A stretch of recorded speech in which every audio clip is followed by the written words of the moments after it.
ಕಡಲೆ ಇರಲಿ, ಹಲಸಂದೆ ಬೀಜ, ಕಪ್ಪು ಕಡಲೆ ಅಥವಾ ಬಿಳಿ ಕಡಲೆ, ಎಲ್ಲವೂ ಸ್ವಾದಿಷ್ಟವಾಗುತ್ತೆ. ನಮಸ್ಕಾರ, ಮಹಾಭಾರತ ಚರ್ಚಾ ಕಾರ್ಯಕ್ರಮಕ್ಕೆ ಸ್ವಾಗತ. ನಾನು ಸ್ಮಿತಾ ರಂಗನಾಥ್. ಇವತ್ತು ವರ್ಷದ ಮೊದಲ ಅಧಿವೇಶನ, ಸ್ಪೆಷಲ್ ಸೆಷನ್. ರಾಜ್ಯಪಾಲರು ಭಾಷಣ ಮಾಡ್ತಾರಾ ಇಲ್ವಾ ಅನ್ನೋ ಗೊಂದಲ ನಿನ್ನೆ ಇತ್ತು. ಭಾಷಣ ಮಾಡ್ಲಿಕ್ಕೆ ಬಂದ್ರು, ಆದರೆ ಕೇವಲ 30 ಸೆಕೆಂಡ್ನಲ್ಲಿ ಭಾಷಣ ಮುಗಿಸಿ, ಅದರಲ್ಲೂ ಕೇವಲ 3 ಸಾಲಿನ ಭಾಷಣವನ್ನ ರಾಜ್ಯಪಾಲರು ಮುಗಿಸಿ ಹೊರಟದ್ದು ಪೊಲಿಟಿಕಲ್ ಹೈಡ್ರಾಮಾ ಸೃಷ್ಟಿಯಾಗಲಿಕ್ಕೆ ಕಾರಣವಾಯಿತು. ಏನೇನಾಯಿತು ಇವತ್ತು ಬೆಳಗ್ಗಿನಿಂದ ಗಮನಿಸ್ತಾ ಬರ್ತಿದ್ದೀರಿ. ಆದರೆ ಇದು ಮೊದಲನೇ ಬಾರಿ ಏನಲ್ಲ, ರಾಜ್ಯಪಾಲರು ಅಥವಾ ನಮ್ಮ ಕರ್ನಾಟಕವೇ ಮೊದಲ ರಾಜ್ಯವಲ್ಲ, ರಾಜ್ಯಪಾಲರು ಹೀಗೆ ಕ್ಯಾಬಿನೆಟ್ನಿಂದ ಪ್ರಿಪೇರ್ ಆಗಿ ಕೊಟ್ಟಂತಹ ಭಾಷಣವನ್ನು ಮಾಡದೇ ಇರೋದು ಅಥವಾ ಭಾಷಣವನ್ನು ಮೊಟಕುಗೊಳಿಸಿ ಹೊರಟಿದ್ದು ಆಗಿರೋದು. ಇದು ಕೊನೆಯೂ ಆಗಲಾರದು. ಆದರೆ ಇಂಥ ಪ್ರಕರಣಗಳು ವಿರಳ. ಅದರಲ್ಲೂ ಈ BBG ರಾಮ್ಜಿ ವರ್ಸಸ್ ಮನ್ರೇಗಾ ಅನ್ನೋ ಜಟಾಪಟಿ ಕೇಂದ್ರ ಹಾಗೆ ರಾಜ್ಯ ಸರ್ಕಾರಗಳ ನಡುವೆ ನಡೀತಿರೋ ಸಂದರ್ಭದಲ್ಲಿ ನೇರವಾಗಿ ರಾಜ್ಯಪಾಲರ ನಡೆ ಕೇಂದ್ರ ಸರ್ಕಾರದ ಏಜೆಂಟ್ ರೀತಿಯಲ್ಲಿ ಕಾಣಿಸ್ತಾ ಇದೆ ಕಾಂಗ್ರೆಸ್ ನೇತೃತ್ವದ ರಾಜ್ಯ ಸರ್ಕಾರಕ್ಕೆ. ಹೀಗಾಗಿ ಕಾಂಗ್ರೆಸ್ನ ನಾಯಕರ ಬಾಯಲ್ಲಿ ಬರ್ತಾ ಇರೋದು ರಾಜ್ಯಪಾಲರು BJPಯ ಏಜೆಂಟ್ ರೀತಿಯಲ್ಲಿ ವರ್ತನೆ ಮಾಡ್ತಿದ್ದಾರೆ, ಅವ್ರನ್ನ ವಾಪಸ್ ಕರೆಸ್ಕೊಳ್ಬೇಕು. ನಾಗಪುರದಿಂದ ಪ್ರಿಪೇರ್ ಆಗಿದ್ದಂತಹ ಭಾಷಣವನ್ನ ಮಾಡಿಬಿಟ್ರು, ಸರ್ಕಾರ ಕೊಟ್ಟಂತಹ ಭಾಷಣವನ್ನ ಮಾಡಲೇ ಇಲ್ಲ ರಾಜ್ಯಪಾಲರು ಅಂತ ಹೇಳಿ. ಹೌದಾ, ರಾಜ್ಯಪಾಲರು ನಿಜವಾಗ್ಲೂ ಕೂಡ ಸಂವಿಧಾನಬದ್ಧವಾದ ಕರ್ತವ್ಯವನ್ನ ನಿರ್ವಹಿಸುವಲ್ಲಿ ಎಡವಿದ್ರ, ಲೋಪ ಎಸಗಿದ್ರ? ನಾಗಪುರದಿಂದ ಪ್ರಿಪೇರ್ ಆಗಿದ್ದ ಭಾಷಣವನ್ನ ಮಾಡಿದ್ರ? ರಾಜ್ಯ ಸರ್ಕಾರದ ಭಾಷಣವನ್ನ ನಿಜಕ್ಕೂ ಸಾರಾಸಗಟಾಗಿ ಧಿಕ್ಕರಿಸಿದ್ರ? ಇವತ್ತು ಮಾಡಿದ 2 ಸಾಲಿನ ಭಾಷಣ ಅವರ ಸಾಂವಿಧಾನಿಕ ಕರ್ತವ್ಯಕ್ಕೆ ಲೋಪ ತಂದಂತಾಯ್ತಾ? ಎಲ್ಲ ವಿಚಾರಗಳನ್ನು ಚರ್ಚೆಗೆ ಒಳಪಡಿಸೋಣ. ಚರ್ಚೆ ಪ್ರಾರಂಭ ಮಾಡಲಿಕ್ಕೆ ಮುಂಚೆ ಕೇವಲ 30 ಸೆಕೆಂಡ್ಗೆ ಮುಗಿದಂತಹ ರಾಜ್ಯಪಾಲರ ಭಾಷಣದ ತುಣುಕನ್ನ ಗಮನಿಸಿ ಚರ್ಚೆ ಪ್ರಾರಂಭ ಮಾಡೋಣ. मैं राज्य विधानमंडल के संयुक्त अधिवेशन में आप सभी का हार्दिक स्वागत करता हूं। मुझे कर्नाटक विधानमंडल के एक और संयुक्त सत्र को संबोधित करते हुए हर्ष की अनुभूति हो रही है। कुल मिलाकर राज्य की आर्थिक, सामाजिक और भौतिक विकास की गति 2 गुना करने के लिए मेरी सरकार पूरी तरह प्रतिबद्ध है। जय हिंद, जय कर्नाटक। ಚರ್ಚೆಯಲ್ಲಿ ಸದ್ಯಕ್ಕೆ ನನ್ನ ಜೊತೆಯಲ್ಲಿ ಹಿರಿಯ ಪತ್ರಕರ್ತರು ಹಾಗೆ ರಾಜಕೀಯ ವಿಶ್ಲೇಷಕರಾದ ರವೀಂದ್ರ ರೇಷ್ಮೆ ಸರ್ ಇದ್ದಾರೆ, ಹಾಗೆ JDSನ ವಕ್ತಾರರಾದ ಪ್ರದೀಪ್ ಅವರಿದ್ದಾರೆ. ಕೆಲವೇ ಕ್ಷಣಗಳಲ್ಲಿ ಕಾಂಗ್ರೆಸ್ ವಕ್ತಾರರಾದ ಹಾಗೆ MLC ಕೂಡ ಆಗಿರುವ ನಾಗರಾಜ್ ಯಾದವ್ ಅವರು ಜಾಯ್ನ್ ಆಗೋ ನಿರೀಕ್ಷೆ ಇದೆ. ಹಾಗೆ BJPಯ ಮಾಜಿ ಶಾಸಕರಾದ S ಪಾಟೀಲ್ ನಡಳ್ಳಿ ಅವರು ಜಾಯ್ನ್ ಆಗೋ ನಿರೀಕ್ಷೆ ಇದೆ. ಹಾಗೆ ರಾಜಕೀಯ ವಿಶ್ಲೇಷಕರಾದ ಬಸವರಾಜ್ ಇಟ್ನಾಳ್ ಸರ್ ಕೂಡ ಜಾಯ್ನ್ ಆಗೋ ನಿರೀಕ್ಷೆ ಇದೆ. ಎನಿವೆ, ನಾವೀಗ 30 ಸೆಕೆಂಡ್ಗಳ ರಾಜ್ಯಪಾಲರ ಭಾಷಣವನ್ನು ಗಮನಿಸಿದ್ವಿ.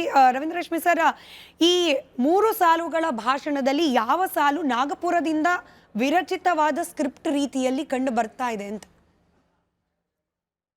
ಅಖಿಲ ಭಾರತ ಕಾಂಗ್ರೆಸ್ ಪಕ್ಷದ ನಾಯಕರು ರಾಜ್ಯ ಮಟ್ಟದಲ್ಲಾಗಲಿ ರಾಷ್ಟ್ರ ಮಟ್ಟದಲ್ಲಾಗಲಿ ಕಳೆದ 12 ವರ್ಷಗಳಿಂದ ಕೇಂದ್ರದಲ್ಲೊಬ್ಬ ಭಾರತೀಯ ಜನತಾ ಪಕ್ಷದ ಪ್ರಧಾನಮಂತ್ರಿ ಅಂತ ಒಪ್ಕೊಳ್ಳಿಕ್ಕೆ ತಯಾರೇ ಇಲ್ಲ. ಅವ್ರ ಮಾತಿಗೊಮ್ಮೆ RSS ಅಧಿಕಾರದಲ್ಲಿದೆ, ಎಲ್ಲ ಸಂವಿಧಾನಿಕ ಸಂಸ್ಥೆಗಳನ್ನು RSS ಆಕ್ರಮಿಸ್ಕೊಂಡ್ಬಿಟ್ಟಿದೆ, ಎಲ್ಲ ವಿಶ್ವವಿದ್ಯಾಲಯಗಳು ಮತ್ತು ಸಂಶೋಧನಾ ಸಂಸ್ಥೆಗಳನ್ನು RSS ಆಕ್ರಮಿಸ್ಕೊಂಡ್ಬಿಟ್ಟಿದೆ ಅಂತ. ಸೊ ನೇರವಾಗಿ ಮೋದಿನ ಚುನಾವಣೆಯಲ್ಲಿ ಸೋಲಿಸೋಕ್ಕಾಗದೇ ಇರೋರು RSS ಮೇಲೆ ವಾಗ್ದಾಳಿ ಮಾಡ್ತಾ ಇರ್ತಾರೆ. ಇವತ್ತಿನ ಕಾಲಘಟ್ಟ ಹೇಗಿದೆ ಅಂತಂದರೆ, ಕರ್ನಾಟಕದಲ್ಲಿ 7.5 ವರ್ಷಗಳ ದಾಖಲೆ ಮುರಿದ ಒಬ್ಬ OBC ಮುಖ್ಯಮಂತ್ರಿ ಇದ್ದರೆ, ಅಖಿಲ ಭಾರತ ಮಟ್ಟದಲ್ಲಿ 25 ವರ್ಷಗಳ ದಾಖಲೆ ಸ್ಥಾಪಿಸಿರುವಂಥ ಒಬ್ಬ OBC ಪ್ರಧಾನಮಂತ್ರಿ ಇದ್ದಾರೆ. ಕರ್ನಾಟಕದಲ್ಲಿ ಒಬ್ಬ ದಲಿತ ರಾಜ್ಯಪಾಲರು, ಅವರು ಸಾಕಷ್ಟು ಕೇಂದ್ರ ಮತ್ತು ರಾಜ್ಯ ಸರ್ಕಾರಗಳಲ್ಲಿ ಸಚಿವರಾಗಿ ಕೆಲಸ ಮಾಡಿದ ಅನುಭವ ಇರೋ ಒಬ್ಬ ಹಿರಿಯ ದಲಿತ ರಾಜಕಾರಣಿ ಇಲ್ಲಿ ರಾಜ್ಯಪಾಲರಾಗಿದ್ದರೆ, ಒಬ್ಬ ಬುಡಕಟ್ಟು ಜನಾಂಗದ ಮಹಿಳೆ ಇವತ್ತು ರಾಷ್ಟ್ರಪತಿ ಆಗಿದ್ದಾರೆ. ಇಂಥ ಸಾಮಾಜಿಕ ಸನ್ನಿವೇಶದಲ್ಲಿ ಕೇಂದ್ರ ಮತ್ತು ರಾಜ್ಯ ಸರ್ಕಾರಗಳ ನಡುವಿನ ಸಂಘರ್ಷ ಈ ಮಟ್ಟಕ್ಕೆ ಬರಬಾರ್ದಾಗಿತ್ತು. ಅದರಲ್ಲೂ 2023ರಲ್ಲಿ ಇವರು ಕಾಂಗ್ರೆಸ್ನವ್ರು 136 ಸೀಟ್ಗಳ ಸುಭದ್ರ ಬಹುಮತ ಪಡ್ಕೊಂಡು ಗೆದ್ದು ಬಂದಾಗಿನಿಂದ ತಾವೊಂದು ರಾಷ್ಟ್ರೀಯ ಪಕ್ಷ ಅನ್ನೋದೇ ಮರ್ತು ಬಿಟ್ಟಿದ್ದಾರೆ. ಪ್ರತಿ ಸಾರಿ ಇವರು ನೆರೆಯ ತಮಿಳುನಾಡಿನ DMK ಪಕ್ಷದ ಪಡಿಯಚ್ಚಿನಂತೆ ವರ್ತಿಸ್ತಾ ಬಂದುಬಿಟ್ಟಿದ್ದಾರೆ. ಇವರು ಅಧಿಕಾರಕ್ಕೆ ಬಂದ್ಕೊಳ್ಳೆ ಮಾಡಿದ ಮೊದಲನೇ ಘೋಷಣೆ ಯಾವುದಿತ್ತು? ನಾವು ರಾಷ್ಟ್ರೀಯ ಶಿಕ್ಷಣ ನೀತಿಯನ್ನು ತಿರಸ್ಕರಿಸ್ತೇವೆ, ನಾವು ರಾಜ್ಯ ಶಿಕ್ಷಣ ನೀತಿಯನ್ನು ಮಾಡ್ತೇವೆ ಅಂತಂದ್ಬಿಟ್ಟು. ಸ್ವಾತಂತ್ರ್ಯ ಬಂದಾಗಿಂದ ಎಲ್ಲ ರಾಜ್ಯಗಳು ಯಾರೇ ಪ್ರಧಾನಿ ಆಗಲಿ, ಯಾರೇ ಮುಖ್ಯಮಂತ್ರಿ ಆಗಲಿ, ಒಂದು ರಾಷ್ಟ್ರೀಯ ಶಿಕ್ಷಣ ನೀತಿ, ಏಕರೂಪ ಶಿಕ್ಷಣ ನೀತಿಯನ್ನು ಅನುಸರಿಸ್ತಾ ಬಂದಿದ್ದರು. ಟೆಕ್ಸ್ಟ್ ಬುಕ್ಗಳಲ್ಲ, ಮೂಲ ರಚನೆ, ಶಿಕ್ಷಣ ವ್ಯವಸ್ಥೆ ಮೂಲ ರಚನೆ ಹೀಗಿರಬೇಕು ಅಂತಿತ್ತು. ಅದನ್ನು ಧಿಕ್ಕರಿಸ್ಬಿಟ್ರು. ಅದಾದ ನಂತರ ಅದಕ್ಕೆ ಸಂಬಂಧಪಟ್ಟಂತೆ ನಾವು ತ್ರಿಭಾಷಾ ಸೂತ್ರ ಬೇಡ, ನಾವು ದ್ವಿಭಾಷಾ ಸೂತ್ರ ಅನುಸರಿಸ್ತೇವೆ, ಎಲ್ಲ ತಮಿಳ್ನಾಡನ್ನ ಕಾಪಿ ಮಾಡೋಕೆ ಶುರು ಮಾಡಿಬಿಟ್ರು. ಆಮೇಲೆ ದಕ್ಷಿಣ ಭಾರತ ಉತ್ತರ ಭಾರತ ನಡುವೆ ತಾರತಮ್ಯ ಆಗ್ತಾ ಇದೆ ಅಂತ ನೋಡಿ. ಪಾಪ ಪಂಡಿತ್ ಜವಾಹರ್ಲಾಲ್ ನೆಹರು, ಇಂದಿರಾ ಗಾಂಧಿ ಅವರೆಲ್ಲ ಉತ್ತರ ಪ್ರದೇಶದಿಂದ ಗೆದ್ದು ಬರ್ತಾ ಇದ್ರು. ತಮ್ಮ ತವ್ರ ರಾಜ್ಯಕ್ಕೆ ಎಲ್ಲ ಮಾಡೋಣ ಅಂತ ಹೊರಟುಬಿಟ್ಟಿದ್ರೆ ಬೆಂಗಳೂರಿನಲ್ಲಿ HAL, HMT, ITI ಇತ್ಯಾದಿ ಎಲ್ಲ ಕೇಂದ್ರ ಸರ್ಕಾರದ ನವರತ್ನ ಉದ್ಯಮಗಳು ಬೆಂಗಳೂರಲ್ಲಿ ಪೋಷಿಸ್ಕೊಂಡು ಬರ್ತಾ ಇರಲಿಲ್ಲ. ಅವರು ಅಪ್ಪಟ ರಾಷ್ಟ್ರಪ್ರೇಮಿ ಆಗಿದ್ರು ಜವಾಹರ್ಲಾಲ್ ನೆಹರು, ಸ್ವಾತಂತ್ರ್ಯ ಹೋರಾಟಗಾರರಾಗಿದ್ದರು. ಆಧುನಿಕ ಭಾರತದ ಶಿಲ್ಪಿ ಅಂತಲೇ ಅವ್ರಿಗೆ ಆಧುನಿಕ ಭಾರತ ನಿರ್ಮಾಣಕ್ಕೆ ಬುನಾದಿ ಹಾಕ್ತಾರೆ ಅವರು. ಉತ್ತರ ಪ್ರದೇಶಕ್ಕೆಲ್ಲ ಮಾಡ್ಬೋದಾಗಿತ್ತಲ್ಲ, ಬೆಂಗಳೂರಲ್ಲಿ ಯಾಕೆ ಮಾಡಿರೋದು? ರಕ್ಷಣೆ ದೃಷ್ಟಿಯಿಂದ. ಬೆಂಗಳೂರಲ್ಲಿ ಈಗಾಗಲೇ ಒಂದು ವೈಜ್ಞಾನಿಕ ಒಂದು ಅಸ್ಥಿಭಾರ ಇತ್ತು, ಒಂದು ಇನ್ಫ್ರಾಸ್ಟ್ರಕ್ಚರ್ ಇತ್ತು, IIT ಜೊತೆಗೆ ಅನೇಕ ತಂತ್ರಜ್ಞಾನ ಆಧಾರಿತ ವ್ಯವಸ್ಥೆ ಇಲ್ಲಿತ್ತು ಅಂತಂದ್ಬಿಟ್ಟು ಬೆಂಗಳೂರಲ್ಲಿ ಪೋಷಿಸ್ಕೊಂಡು ಬಂದರು. ನಮ್ಮ ಕಾಂಗ್ರೆಸ್ನ ಪರಂಪರೆ ಯಾವ ಥರದ 50 ವರ್ಷಗಳಿಂದ ಕರ್ನಾಟಕದಲ್ಲಿ ಅಂತರ್ಗಾಮಿಯಾಗಿ ಹರಿತಿರೋದು ಸಾಮಾಜಿಕ ನ್ಯಾಯದ ರಾಜಕಾರಣ. ನಾವು ಸಾಮಾಜಿಕ ಅಸಮಾನತೆ ಪ್ರಶ್ನೆ ಬಂದಾಗ ಮೀಸಲಾತಿ ಕೊಡಬೇಕು, ಆರ್ಟಿಕಲ್ 370G ಸಂವಿಧಾನ ತಿದ್ದುಪಡಿ ಬಂದು ಕಲ್ಯಾಣ ಕರ್ನಾಟಕ ವಿಶೇಷ ಕೊಡಬೇಕು ಅಂತೀವಿ. ಅದೇ ಹಿಂದುಳಿದು ಬಿಟ್ವಲ್ಲ, ಕಾಲಾನುಕ್ರಮದಲ್ಲಿ ಹಿಂದುಳಿದು ಬಿಟ್ವಲ್ಲ. ನೆಹರು ಕುಟುಂಬದ ಉತ್ತರ ಪ್ರದೇಶ, ಬಿಹಾರ್ ಇತ್ಯಾದಿ ರಾಜ್ಯಗಳೆಲ್ಲ ಹಿಂದುಳಿದ್ವಲ್ಲ. ಪ್ರಾದೇಶಿಕ ಅಸಮಾನತೆ ಬಂದಾಗ ನಾವು ಇಷ್ಟೊಂದು ಅಚೀವ್ಮೆಂಟ್ ಮಾಡಿಬಿಟ್ಟಿದ್ವಿ, ಇಷ್ಟೊಂದು ಪ್ರೋಗ್ರೆಸ್ ಮಾಡಿಬಿಟ್ಟಿದ್ವಿ, ಫ್ಯಾಮಿಲಿ ಕಂಟ್ರೋಲ್ ಮಾಡಿಬಿಟ್ವಿ, ನಮಗೆ ಕೊಡೋದು ಬದಲು ಅವ್ರಿಗೆ ಅನುದಾನ ಹಂಚಿಕೆಯಲ್ಲಿ ತಾರತಮ್ಯ, ಅದು ತಮ್ಮ ಈ ತಮ್ಮ ಅಂತ ಹೇಳೋಕೆ ಶುರು ಮಾಡಿಬಿಟ್ರು. ನೀವು ಸಾಮಾಜಿಕ ಅಸಮಾನತೆಗೆ ಒಂದು ಮಾನದಂಡ, ಪ್ರಾದೇಶಿಕ ಅಸಮಾನತೆಗೆ ಇನ್ನೊಂದು ಮಾನದಂಡ, ಅನುಕೂಲಕ್ಕೆ ತಕ್ಕಂತೆ. ಜೊತೆಗೆ ಪಕ್ಷ ರಾಜಕಾರಣ ಬರ್ತಾ ಬರ್ತಾ ಪಕ್ಷಪಾತದ ರಾಜಕಾರಣ ಆಗಿರೋದ್ರಿಂದ ಈ ಸ್ಥಿತಿಗೆ ಬಂದಿದೆ. ಏಪ್ರಿಲ್ 21, 1997 ದೇವೇಗೌಡರು ಪ್ರಧಾನಮಂತ್ರಿ ಪದವಿಯಿಂದ ಕೆಳಗಿಳಿಯುವಾಗ ಒಂದು ವಿಶ್ವಾಸ ನಿರ್ಣಯ ಮಂಡಿಸಿದ್ರು ಲೋಕಸಭೆಯವರು. ಸುಮ್ಮನೆ ಬಿಟ್ಟು ಹೋಗಲಿಲ್ಲ ಅವರು.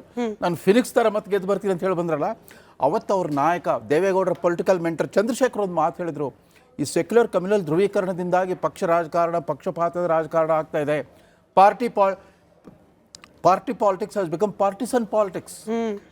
ಸಂಸದೀಯ ರಾಜಕಾರಣ ತನ್ನ ಸಹಜ ಲಯವನ್ನು ಕಳ್ಕೊಳ್ತಾ ಇದೆ. ಆಳುವ ಪಕ್ಷ ಮತ್ತು ವಿರೋಧ ಪಕ್ಷದ ನಡುವಿನ ಸೂಕ್ಷ್ಮವಾದ ವ್ಯತ್ಯಾಸದ ಗೆರೆ ಮಸುಕಾಗ್ತಾ ಬರ್ತಾ ಇದೆ. ಇದರಿಂದಾಗಿ ಮುಂಬರುವ ದಿನಗಳಲ್ಲಿ ಅವಕಾಶವಾದ ರಾಜಕಾರಣ ಎಲ್ಲೆಲ್ಲೂ ಕರ್ನಾಟಕ ಬಹಳ ವಿಶಿಷ್ಟವಾದ ರಾಜ್ಯ. ಇಲ್ಲಿ ಯಾವ್ದು ರೂಲಿಂಗ್ ಪಾರ್ಟಿ ಇರುತ್ತೋ ಅದು ಕೇಂದ್ರದಲ್ಲಿ ಅಪೋಸಿಷನ್ ಪಾರ್ಟಿ ಆಗಿರುತ್ತೆ, ಇಲ್ಲಿ ಯಾವ್ದು ಅಪೋಸಿಷನ್ ಪಾರ್ಟಿ ಆಗುತ್ತೆ ಕೇಂದ್ರದಲ್ಲಿ ರೂಲಿಂಗ್ ಪಾರ್ಟಿ. ಹಾಗಾಗಿ ಪದೇ ಪದೇ ಗವರ್ನರ್ ರೀತಿಯ ಸಂವಿಧಾನಿಕ ಹುದ್ದೆಯಲ್ಲಿ ಕೂತವರು ಈ ರೀತಿ ಅಡಕತ್ತಿಯಲ್ಲಿ ಸಿಗೋಳೋ ಸಂದರ್ಭ. ರಾಮಕೃಷ್ಣ ಹೆಗಡೆ ಅವರಿದ್ದಾಗ ಇಂದಿರಾ ಗಾಂಧಿ ಇದ್ರು, ರಾಜೀವ್ ಗಾಂಧಿ ಇದ್ರು. ಆಮೇಲೆ ದೇವೇಗೌಡರು ಇದ್ದಾಗ ಅಲ್ಲಿ VP ಸಿಂಗ್ ಇದು ಅಲ್ಲಿ PV ನರಸಿಂಹರಾಯರ್ ಸರ್ಕಾರ ಇತ್ತು. SM ಕೃಷ್ಣ ಅವರಲ್ಲಿದ್ದಾಗ ವಾಜಪೇಯಿ ಸರ್ಕಾರ ಇತ್ತು. ಹಿಂಗೆ ಆಗ್ತಾ ಬಂದ್ಬಿಟ್ಟಿದೆ. ಯಡಿಯೂರಪ್ಪನವ್ರು ಇದ್ದಾಗ ಇಲ್ಲಿ UPA ಸರ್ಕಾರ ಇತ್ತು. ಸಿದ್ದರಾಮಯ್ಯನವರು ಬಟ್ ಕಳೆದ 12 ವರ್ಷದಿಂದ ಇಲ್ಲಿ ಯಾವ ಸರ್ಕಾರ ಬಂದರೂ ಅಲ್ಲಿ ಮೋದಿ ಸರ್ಕಾರನೇ ಇದೆ. ಇದೇ ಸಮಸ್ಯೆ ಆಗಿರೋದು. ಆ ಸ್ವತಃ ಮೋದಿಯವರು ಅಧಿಕಾರಕ್ಕೆ ಬಂದಾಗ ಈಸ್ ಎ ಪೋಲರೈಸಿಂಗ್ ಪರ್ಸನಾಲಿಟಿ, ಅವ್ರ ಹತ್ರ ವಿಭಜಕ ವ್ಯಕ್ತಿತ್ವ. ಅತಿಯಾದ ಆರಾಧಕರಿದ್ದಾರೆ. ಸರಿಸುಮಾರು 46 ಪುಟಗಳ ಈ ರಾಜ್ಯಪಾಲರ ಭಾಷಣ ಆಧಾರಿತ ಪುಸ್ತಕದಲ್ಲಿ, ಅಂದ್ರೆ ಅವ್ರಿಗೆ ಸರ್ಕಾರದಿಂದ ಕೊಡಲಾದ ಈ ಭಾಷಣದ ಸ್ಕ್ರಿಪ್ಟ್ ಏನಿದೆ, ಮೊದಲ 11 ಪಾಯಿಂಟ್ನಲ್ಲಿ ಇರೋ ಪ್ರಸ್ತಾಪನೆ ಅದು ಪೋಲರೈಸಿಂಗ್. ಹಾಗೆ ಈ ಅಧಿಕಾರ ವಿಕೇಂದ್ರೀಕರಣದ ವಿರುದ್ಧವಾಗಿ ಕೇಂದ್ರ ಸರ್ಕಾರ ಇದೆ. Will get back to that. ನಮ್ಮ ಜೊತೆಯಲ್ಲಿ ಈಗ ಕಾಂಗ್ರೆಸ್ನ MLC ಆದ ನಾಗರಾಜ್ ಯಾದವ್ ಸರ್ ಕೂಡ ಬಂದಿದ್ದಾರೆ. ನಾನು ರವೀಂದ್ರ ರೇಷ್ಮೆ ಸರ್ ಕೂಡ ಇದೇ ಪ್ರಶ್ನೆ ಕೇಳ್ತಾ ಇದ್ದೆ. ಸರ್, ನಾಗಪುರದ ಲೈನ್ಸ್ ಅನ್ನ ಓದಿದ್ರು, ಕೇಂದ್ರ ಸರ್ಕಾರದ ಕಡೆಯಿಂದ ಬೇರೆಯದ್ದೇ ಲೈನ್ಸ್ ಅನ್ನ ಓದಲಾಯಿತು. ಇದನ್ನು ಹೇಳಿದವರು Hariprasad sir, who is a very senior politician, and ಮುಖ್ಯಮಂತ್ರಿ ಸಿದ್ದರಾಮಯ್ಯನವರು. ಸರ್, ನಮಗೆ ಗೊತ್ತಿರೋ ಹಾಗೆ ನಾನು ಒಂದ್ಸತಿ ಓದ್ಬಿಡ್ತೀನಿ ವೀಕ್ಷಕರ ಹಾಗೆ ನಿಮ್ಮ ಗಮನಕ್ಕೆ. ನನ್ನ ಸರ್ಕಾರವು ಅಭಿವೃದ್ಧಿ, ಸಾಮಾಜಿಕ ನ್ಯಾಯ, ಹಣಕಾಸಿನ ಶಿಸ್ತು, ಪ್ರಾದೇಶಿಕ ನ್ಯಾಯ, ಜನಸ್ನೇಹಿ ಆಡಳಿತ, ಕಾನೂನು ಸುವ್ಯವಸ್ಥೆ ಮುಂತಾದವುದಲ್ಲಿ ಅಭೂತಪೂರ್ವವಾದ ಸಾಧನೆಗಳನ್ನು ಮಾಡ್ತಾ ಇದೆ. ಮೊದಲನೇ ಸೆಂಟೆನ್ಸ್, ಒಟ್ಟಾರೆ ರಾಜ್ಯದ ಆರ್ಥಿಕ, ಸಾಮಾಜಿಕ ಹಾಗೂ ಭೌತಿಕ ಅಭಿವೃದ್ಧಿಯ ವೇಗವನ್ನು ದ್ವಿಗುಣಗೊಳಿಸಲು ನನ್ನ ಸರ್ಕಾರ ಕಂಕಣಬದ್ಧವಾಗಿದೆ. ಎರಡನೇ ಸೆಂಟೆನ್ಸ್. ಈ ಎರಡೇ ಸೆಂಟೆನ್ಸ್ ಅಲ್ವಾ ರಾಜ್ಯಪಾಲರು ಹೇಳಿದ್ದು ಹಿಂದಿಯಲ್ಲಿ? ಈ 2 ಸೆಂಟೆನ್ಸ್ ಅಲ್ಲಿ ಯಾವ್ದು ನಾಗ್ಪುರದಿಂದ ಬಂದಿದ್ದು, ಯಾವ್ದು ಕೇಂದ್ರ ಸರ್ಕಾರ ಕಳಿಸಿದ್ದು? ನಾಗರಾಜ್ ಯಾದವ್ ಸರ್, ಯಾವ ಪದಗಳು ಯೂಸ್ ಮಾಡೋದಕ್ಕಿಂತ ಹೆಚ್ಚಾಗಿ ರಾಜ್ಯಪಾಲರ ನಡೆ ಹೇಗಿರಬೇಕು ಅಂತಕ್ಕಂಥದ್ದು. ರಾಜ್ಯ ಸರ್ಕಾರ ಯಾವುದೇ ಇರ್ಬೋದು, ಯಾವುದೇ ಪಕ್ಷಕ್ಕೆ ಸೇರಿರ್ಬೋದು, ಕೇಂದ್ರ ಸರ್ಕಾರ ಯಾವ ಪಕ್ಷ ಇರ್ಬೋದು, ಯಾರೇ ಅಧಿಕಾರದಲ್ಲಿದ್ದರೂ ಕೂಡ they are governed by the constitution of India. ಅವ್ರಿಗೆ ಅಂತ ನಿಯಮಗಳಿರ್ತವೆ. ಮುಖ್ಯಮಂತ್ರಿ ಅಂದರೆ ತಂದೆ ಅಂತ ಕಟ್ಟುಪಾಡುಗಳಿರ್ತವೆ, ಮಂತ್ರಿ ಆದರೆ ಅವ್ರದ್ದೇ ಅಂತ ಕಟ್ಟುಪಾಡುಗಳಿರ್ತದೆ, ಗವರ್ನರ್ಗೂ ಕಟ್ಟುಪಾಡುಗಳಿರ್ತವೆ, ರಾಷ್ಟ್ರಪತಿಗೂ ಕಟ್ಟುಪಾಡುಗಳಿರ್ತವೆ. ಅದನ್ನು ಮೀರಿ ಯಾವುದೇ ಪಕ್ಷದ ನಾಗರಾಜ್ ಯಾದವ್ ಇವತ್ತು ಕಾಂಗ್ರೆಸ್ ಮಾತ್ರಕ್ಕೆ 2 ಕೊಂಬು ಇರೋದಿಲ್ಲ, BJPಯವರು ಕೇಂದ್ರದಲ್ಲಿ ಅಂದರೆ ಅವ್ರಿಗೆ 2 ಕೊಂಬು ಇರಲಿಕ್ಕೆ ಸಾಧ್ಯನೇ ಇರೋದಿಲ್ಲ. ಸಂವಿಧಾನದ ಆಶಯಗಳ ಅನುಗುಣವಾಗಿ ನಡ್ಕೋಬೇಕಾಗಿರ್ತಕ್ಕಂಥ ಪ್ರತಿ ಜನಪ್ರತಿನಿಧಿಯ ಮತ್ತು ಅಥವಾ ಸಂವಿಧಾನಿಕ ಹುದ್ದೆಗಳನ್ನು ಇಟ್ಕೊಂಡಿರ್ತಕ್ಕಂಥ ವ್ಯಕ್ತಿಗಳ ಕರ್ತವ್ಯ ಅಂತಕ್ಕಂಥದ್ದು ನಾವು ಆಲೋಚನೆ ಮಾಡಬೇಕಾಗ್ತದೆ.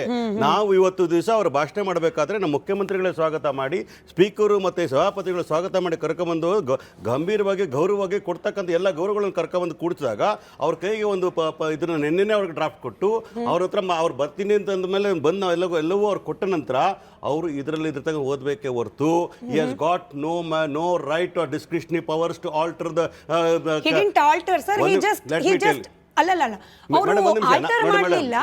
ಕೆಲ ಪ್ಯಾರಾಗ್ರಾಫ್ ಗಳನ್ನ ಓದೋದನ್ನ ಅವರು ತಿರಸ್ಕರಿಸಿದ್ರು. go to some other paragraph when you are supposed to start from the first page. ಎಲ್ಲಿ ಬೇರೆ ಯಾವ ಪ್ಯಾರಾಗ್ರಾಫ್ ಓದಿದ್ರು ಸರ್? ಮೊದಲ ಫಸ್ಟ್ ಲೈನ್ ಲಾಸ್ಟ್ ಲೈನ್ ಬಿಟ್ರೆ ಬೇರೆ ಯಾವುದು ಹೊಸ ಪದಗಳನ್ನ ಇನ್ಕ್ಲೂಡ್ ಮಾಡ್ಕೊಳ್ಳಿಲ್ಲ. ಕಂಟೆಂಟ್ ಗೆ ಆಮೇಲೆ ಬರೋಣ. ಅಲ್ಲ sir, there is a difference.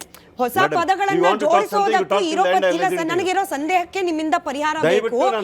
ಹೊಸ ಪದಗಳನ್ನ ಸೇರಿಸೋದಕ್ಕೂ ಅಥವಾ ಇರೋ ಪದಗಳನ್ನ ಬಿಡ್ಲಿಕ್ಕೂ ವ್ಯತ್ಯಾಸ ಇದೆ.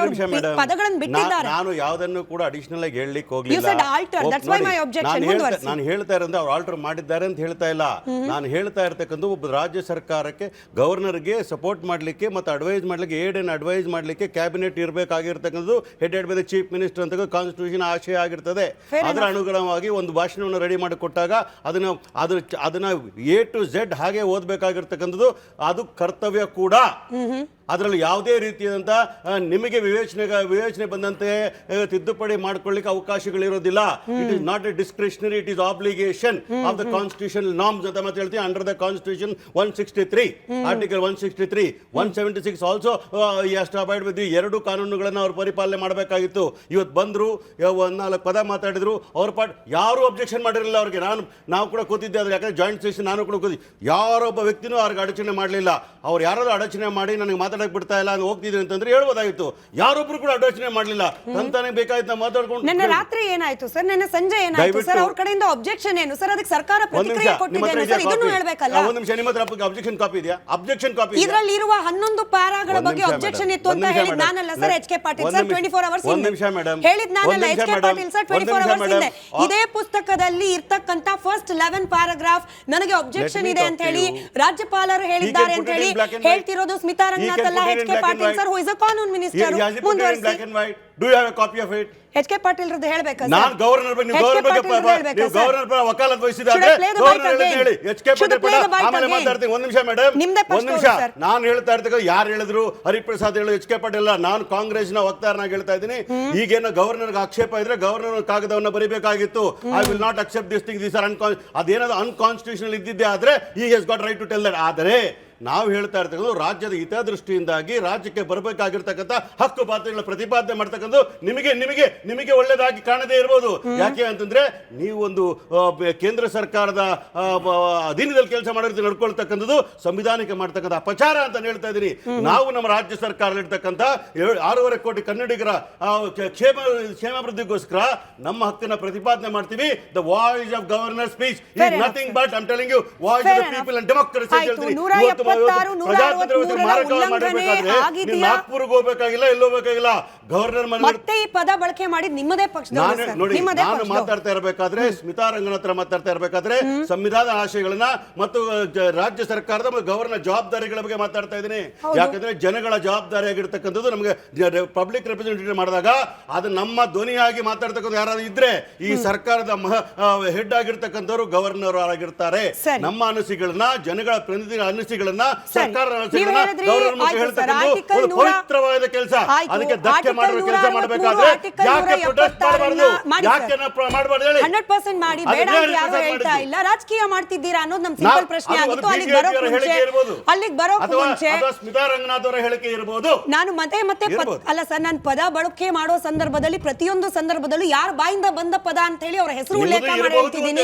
ಯಾಕಂದ್ರೆ ನೀವು ಬರುವಾಗ ನಿರೀಕ್ಷಿಸಲಾಗಿದೆ ಅಂತಂದ್ರೆ ಗ್ಯಾರಂಟಿ ಇದ್ರು ಬರ್ತೀನಿ ಅಂತ ಹೇಳಿ ನೀವು ಪ್ರತಿಭಟನೆ ಮಾಡಿ, ಬಟ್ ಕಾರಣ ಇರೋದು ರಾಜಕೀಯನ ಅನ್ನೋದು ನನ್ನ ಪ್ರಶ್ನೆ. ಏನಿವೆ ಇಲ್ಲಿ ನಿಜವಾಗ್ಲೂ ಸಾಂವಿಧಾನಿಕ ಕರ್ತವ್ಯಕ್ಕೆ ಧಕ್ಕೆ ಉಂಟು ಮಾಡಿದ್ದಾರಾ ಅನ್ನೋ ಪ್ರಶ್ನೆಗೆ ಹೋಗಕ್ ಮುಂಚೆ ಪೊಲಿಟಿಸೈಸ್ ರವೀಂದ್ರ ರೇಷ್ಮೆ ಸರ್ ಹೇಳಿದಾಗೆ ರಾಜಕೀಯ ಮಾಡ್ತಿದ್ದಾರೆ ಎಲ್ಲರೂ ಅನ್ನೋ ಕಾರಣಕ್ಕೆ ನಾನು ಪ್ರದೀಪ್ ಅವರಿಗೆ ಪ್ರಶ್ನೆಯನ್ನ ಕೇಳ್ತಾ ಇದ್ದೀನಿ. ಆಯ್ತು ಸರ್, ನಿಮಗೆ ಅಸಮಾಧಾನ ಇರ್ಬೋದು ನಾಗರಾಜ್ ಯಾದವ್ ಸರ್, ನಾಗ್ಪುರದ ಭಾಷಣ ಅಂತ ಹೇಳಿ BK ಹರಿಪ್ರಸಾದ್ ಅವರು ಹೇಳ್ಬಿಡ್ತಾರೆ.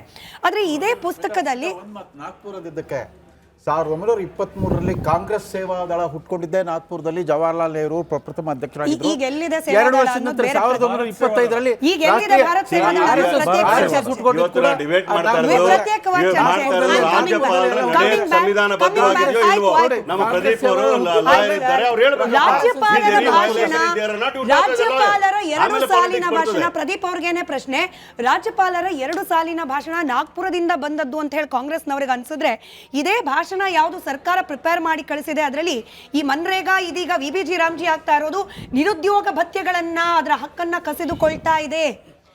ಈ ಮನರೇಗಾ ಕಾಯ್ದೆಯ ತಿದ್ದುಪಡಿ ಮೂಲಕ ಭಾರತೀಯ ಗ್ರಾಮೀಣ ಬದುಕನ್ನ ದುರ್ಬಲಗೊಳಿಸಲಾಗ್ತಾ ಇದೆ. ಮನ್ರೇಗಾ ಕಾಯ್ದೆಯು ಖಾತ್ರಿ ಮಾಡಿದ್ದ ಉದ್ಯೋಗದ ಖಾತ್ರಿಯನ್ನ ಹೊಸ VBG ರಾಮ್ಜಿ ಕಾಯ್ದೆಯು ಕಿತ್ಕೊಳ್ತಾ ಇದೆ. ಇದು ಪ್ರಗತಿಗೆ ವಿರೋಧವಾಗಿದೆ. ರಾಷ್ಟ್ರದ ಪ್ರಜಾಸತ್ತತೆ ಮೂಲಭೂತ ಅಡಿಪಾಯ ಒದಗಿಸುವ ಪಂಚಾಯತ್ ರಾಜ್ ಸಂಸ್ಥೆಗಳ ಅಧಿಕಾರ ವಿಕೇಂದ್ರೀಕರಣದ ಸಂಕೇತಗಳು. ಈ ವಿಕೇಂದ್ರೀಕೃತ ವ್ಯವಸ್ಥೆಯ ಅಡಿಪಾಯವನ್ನೇ ಬುಡಮೇಲು ಮಾಡಿ ಕೇಂದ್ರೀಕೃತ ವ್ಯವಸ್ಥೆಯ ಕೇಂದ್ರ ಸರ್ಕಾರವು ಬುನಾದಿ ಹಾಕ್ತಾ ಇದೆ. ಈ ಪದಗಳು ಹಾಗಾದ್ರೆ ಬಂದಿದ್ದು, I am very sorry to use this words, Indira Bhavan Congress ಕಚೇರಿಯಿಂದಾನಾ ಅಂತ ಹೇಳಿ ಯಾರಾದ್ರೂ ಪ್ರಶ್ನೆ ಮಾಡಬಹುದಾ ಅಂತ ಹೇಳಿ. ವಿಧಾನಸೌಧ ಬಂದಿದೆ ಅಂತ ಮೊದಲೇ ಹೇಳಿದ್ದೀನಿ ನಾನು ನಿಮಗೆ. ನಾನು ಪ್ರದೀಪ್ ಅವ್ರಿಗೆ ಪ್ರಶ್ನೆ ಕೇಳಿದ್ದೀನಿ ಸರ್. ಅಲ್ಲ, ರಾಜ್ಯಪಾಲರು 2 ಸಾಲು ನಾಗ್ಪುರದಿಂದ ನಿಮಗೆ ಅನುಮಾನ ಇದ್ರೆ ಕ್ಲಾರಿಟಿ ಕೊಡಬೇಕಾದ್ರೆ ನಾಗರಾಜ್ ಯಾದವ್ ಮೇಡಮ್ ಅವರೇ, ಮೇಡಮ್ ಅವರಿಗೆ ಇದು ಕಾಂಗ್ರೆಸ್ ಕಚೇರಿಯಿಂದ ಬಂದಿದ್ಯಾ, ವಿಧಾನಸೌಧ ಬಂದಿದ್ರೆ ವಿಧಾನಸೌಧದಿಂದ ಬಂದಿರ್ತಾವ, ಕ್ಯಾಬಿನೆಟ್ ಇಂದ ಬಂದಿರ್ತಕ್ಕಂಥ ಕ್ಲಾರಿಫಿಕೇಶನ್ ಕೊಟ್ಟಿದ್ದೇನೆ. ನೀವೇ ರಾಜಕೀಯ ಮಾಡ್ತಾ ಇರೋ ನೀವು. ಆ ಪ್ರಶ್ನೆ ಕೇಳಬೇಕಾದ್ರೆ ನನಗೆ ಎಲ್ಲಿಂದ ಬಂದದ್ದು ಕೇಳಿದ್ರೆ ನೀವು ಆಮೇಲೆ ಕೇಳಬೇಕು. ಮಾತನಾಡ್ಲಿಕ್ಕೆ ನೀವೊಬ್ರು ಸಂಸದೀಯ ಕಾನೂನು ಮಾತಾಡಿ ಕೇಳಿ. ಸಂಸದೀಯ ದಯಮಾಡಿ ನೀವು ನಮಗೂ ಅರಿವು ಮಾಡಬೇಕು, ನೀವು ಮಾತಾಡಬೇಕು. ಮಾತಾಡಿ. ಅವಾಗಲೇ ಚರ್ಚೆಗೆ ಬಹಳ ಗೌರವ. ನನ್ನ ಕೇಳಿದ್ರೆ ಕೊಟ್ಟಿದ್ರೆ ನಿಮ್ಮ ಕ್ಲಾರಿಫಿಕೇಶನ್ ಈಗ ನಾಗ್ಪುರದಿಂದ ಬಂದಿದೆಯಾ ಅಂತ ಹೇಳಿ ಬಿಜೆಪಿ ಅವರು ಹೇಳಬೇಕಾಗಿತ್ತು. ಹೇಳಿದ್ ಕಾಂಗ್ರೆಸ್ನವರು. ಈಗ ಅವರು ಹೇಳಿ ಅಲ್ಲ, ಕಾಂಗ್ರೆಸ್ ಕಚೇರಿಯಿಂದ ಬಂತೋ ವಿಧಾನಸೌಧದಿಂದ ಬಂತೋ ಮಾತನಾಡ್ಲಿ ಪ್ರದೀಪ್ ಅವರು ಹೇಳಿ. ಈಗ ಏನು ಒಂದು ಅಂಶವನ್ನ ಬಿಟ್ಟು ಒಟ್ಟು 11 ಅಂಶಗಳಿದೆ. ಒಂದು ಅಂಶವನ್ನು ಹೊರತುಪಡಿಸಿ ಇನ್ನು ಉಳಿದ 10-11 ಅಂಶಗಳೇನಿದಾವೆ, ಆ 11 ಅಂಶಗಳು ಕೂಡ ಕಾಂಗ್ರೆಸ್ನ ಕಚೇರಿಯಲ್ಲಿ ಪ್ರಿಪೇರ್ ಆಗಿ ಪ್ರಿಂಟ್ ಆಗಿ ಬಂದಿರತಕ್ಕಂಥವು. ಅದ್ರಲ್ಲಿ ಡೌಟೇ ಬೇಡ. ಯಾಕೆಂದ್ರೆ ಇರಿ ಯಾಕೆ ಅಂತಂದ್ರೆ, ನೀವು ಈ ಬಗ್ಗೆ ರಾಜ್ಯಪಾಲರನ್ನ ಭೇಟಿ ಮಾಡಿದಾಗ ರಾಜ್ಯಪಾಲರು ಅದ್ರ ಬಗ್ಗೆ ಇರತಕ್ಕಂಥ ವಿರೋಧವನ್ನ, ಅಬ್ಜೆಕ್ಷನ್ಸ್ ಅನ್ನ ಬಹಳ ವಿವರವಾಗಿ ಎಚ್ ಕೆ ಪಾಟೀಲ್ರಿಗೆ ಹೇಳಿದ್ದಾರೆ. ಎಚ್ ಕೆ ಪಾಟೀಲ್ ಮುಖ್ಯಮಂತ್ರಿ ಹತ್ರ ಹೇಳಿ ಸರಿಪಡಿಸ್ತೀವಿ ಅನ್ನೋ ಅಂಶವನ್ನ ಅವ್ರ ಮುಂದೆ ತಂದು ಬಂದಿದ್ದಾರೆ. ಆದ್ರೆ ನಿಮ್ಮ ಧೋರಣೆ ಹೇಗಿದೆ ಅಂದ್ರೆ, ಇಡೀ ಕಾಂಗ್ರೆಸ್ ಸರ್ಕಾರ ಕೇವಲ ಕೇಂದ್ರ ಸರ್ಕಾರವನ್ನ ಉದ್ದೇಶಿಸಿ ಬೈಯುವ ಮತ್ತೆ ಅವರನ್ನು ತೆಗಳುವ ಕೆಲಸವನ್ನ ನಿಮ್ಮ ಭಾಷಣದಲ್ಲಿ ಸೇರಿಸಲಾಗಿದೆ.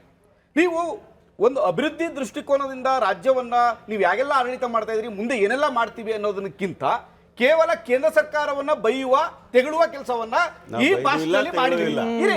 ಈ ಭಾಷಣದಲ್ಲಿ ಮಾಡಿದ್ರಿ. ಹಾಗಾಗಿ ರಾಜ್ಯಪಾಲರು ಕೂಡ ಒಂದು ನಿರ್ಣಯವನ್ನ ಮಾಡಿದ್ದಾರೆ. ಯಾಕೆ ಮಾಡಿದ್ರು ಅಂತಂದ್ರೆ, ನೀವು ಬದಲಾವಣೆ ಮಾಡಕ್ಕೆ ತೆಗೆದುಕೊಂಡಂತ ಟೈಮು ಬದಲಾವಣೆ ಮಾಡಲಿಲ್ಲ. ಹಾಗಾಗಿ ಅವ್ರು ಮಾಡಿದ್ದಾರೆ. ಅವರು ನೀವು ನೆನ್ನೆಲ್ಲ ಏನಂತ ಹೇಳಿದ್ರಿ, ಬರದೇ ಇಲ್ಲ, ಅವ್ರು ಬರ್ತಕ್ಕಂಥದ್ದೇ ಡೌಟ್ ಇದೆ, ಅದ್ರ ಬಗ್ಗೆ ಚರ್ಚೆ ಮಾಡಿದ್ರಿ. ಆದ್ರೆ ರಾಜ್ಯಪಾಲರು ಅವರು ಗೌರವವನ್ನು ಉಳಿಸ್ಕೊಂಡು, ಈ ರಾಜ್ಯದ ಗೌರವವನ್ನು ಉಳಿಸಿ, ಅವರು ನೀವು ಕರೆದಂತಹ ಜಂಟಿ ಭಾಷಣಕ್ಕೆ ಬಂದು ಅವ್ರ ಭಾಷಣವನ್ನ ಮಾಡಿ ಅವ್ರ ಕೆಲಸವನ್ನ ಇಡೀ ಅವರ ಭಾಷಣವನ್ನ ಅವ್ರು ಮಾಡಿ ಅವ್ರ ಕೆಲಸ ಮುಗಿಸಿದ್ದಾರೆ. ಆದ್ರೆ ಆದ್ರೆ ಅವರ ಕೆಲಸ ಮುಗಿಸಿ ಹೋಗ್ತಿದ್ದವ್ರಿಗೆ ಅಡಚಣೆ ಮಾಡಿ ಸಭೆಯ ಗೌರವವನ್ನ ಹಾಳು ಮಾಡಿದ್ರೆ ಮಾನ್ಯ ಪ್ರದೀಪ್ ಅವರೇ, ಅವರು ಕೆಲಸ ಮಾಡಲಿಲ್ಲ, ಅವರು ಸಂವಿಧಾನ ಆಶಯಗಳ ಅಡುಗುಣ ನಡ್ಕೊಳ್ಳಿಲ್ಲ. ಜನಪ್ರತಿನಿಧಿಗಳಿದೆ. ನಾಳೆ ನೀವು ಶಾಸಕರಾಗಿದ್ರು ಕೂಡ ನಾನು ಗೌರವನಾಗಿದ್ದೀನಿ, ಪ್ರಶ್ನೆ ಕೇಳಕ್ಕೆ ಲೀಡರು ಅಲ್ಲ,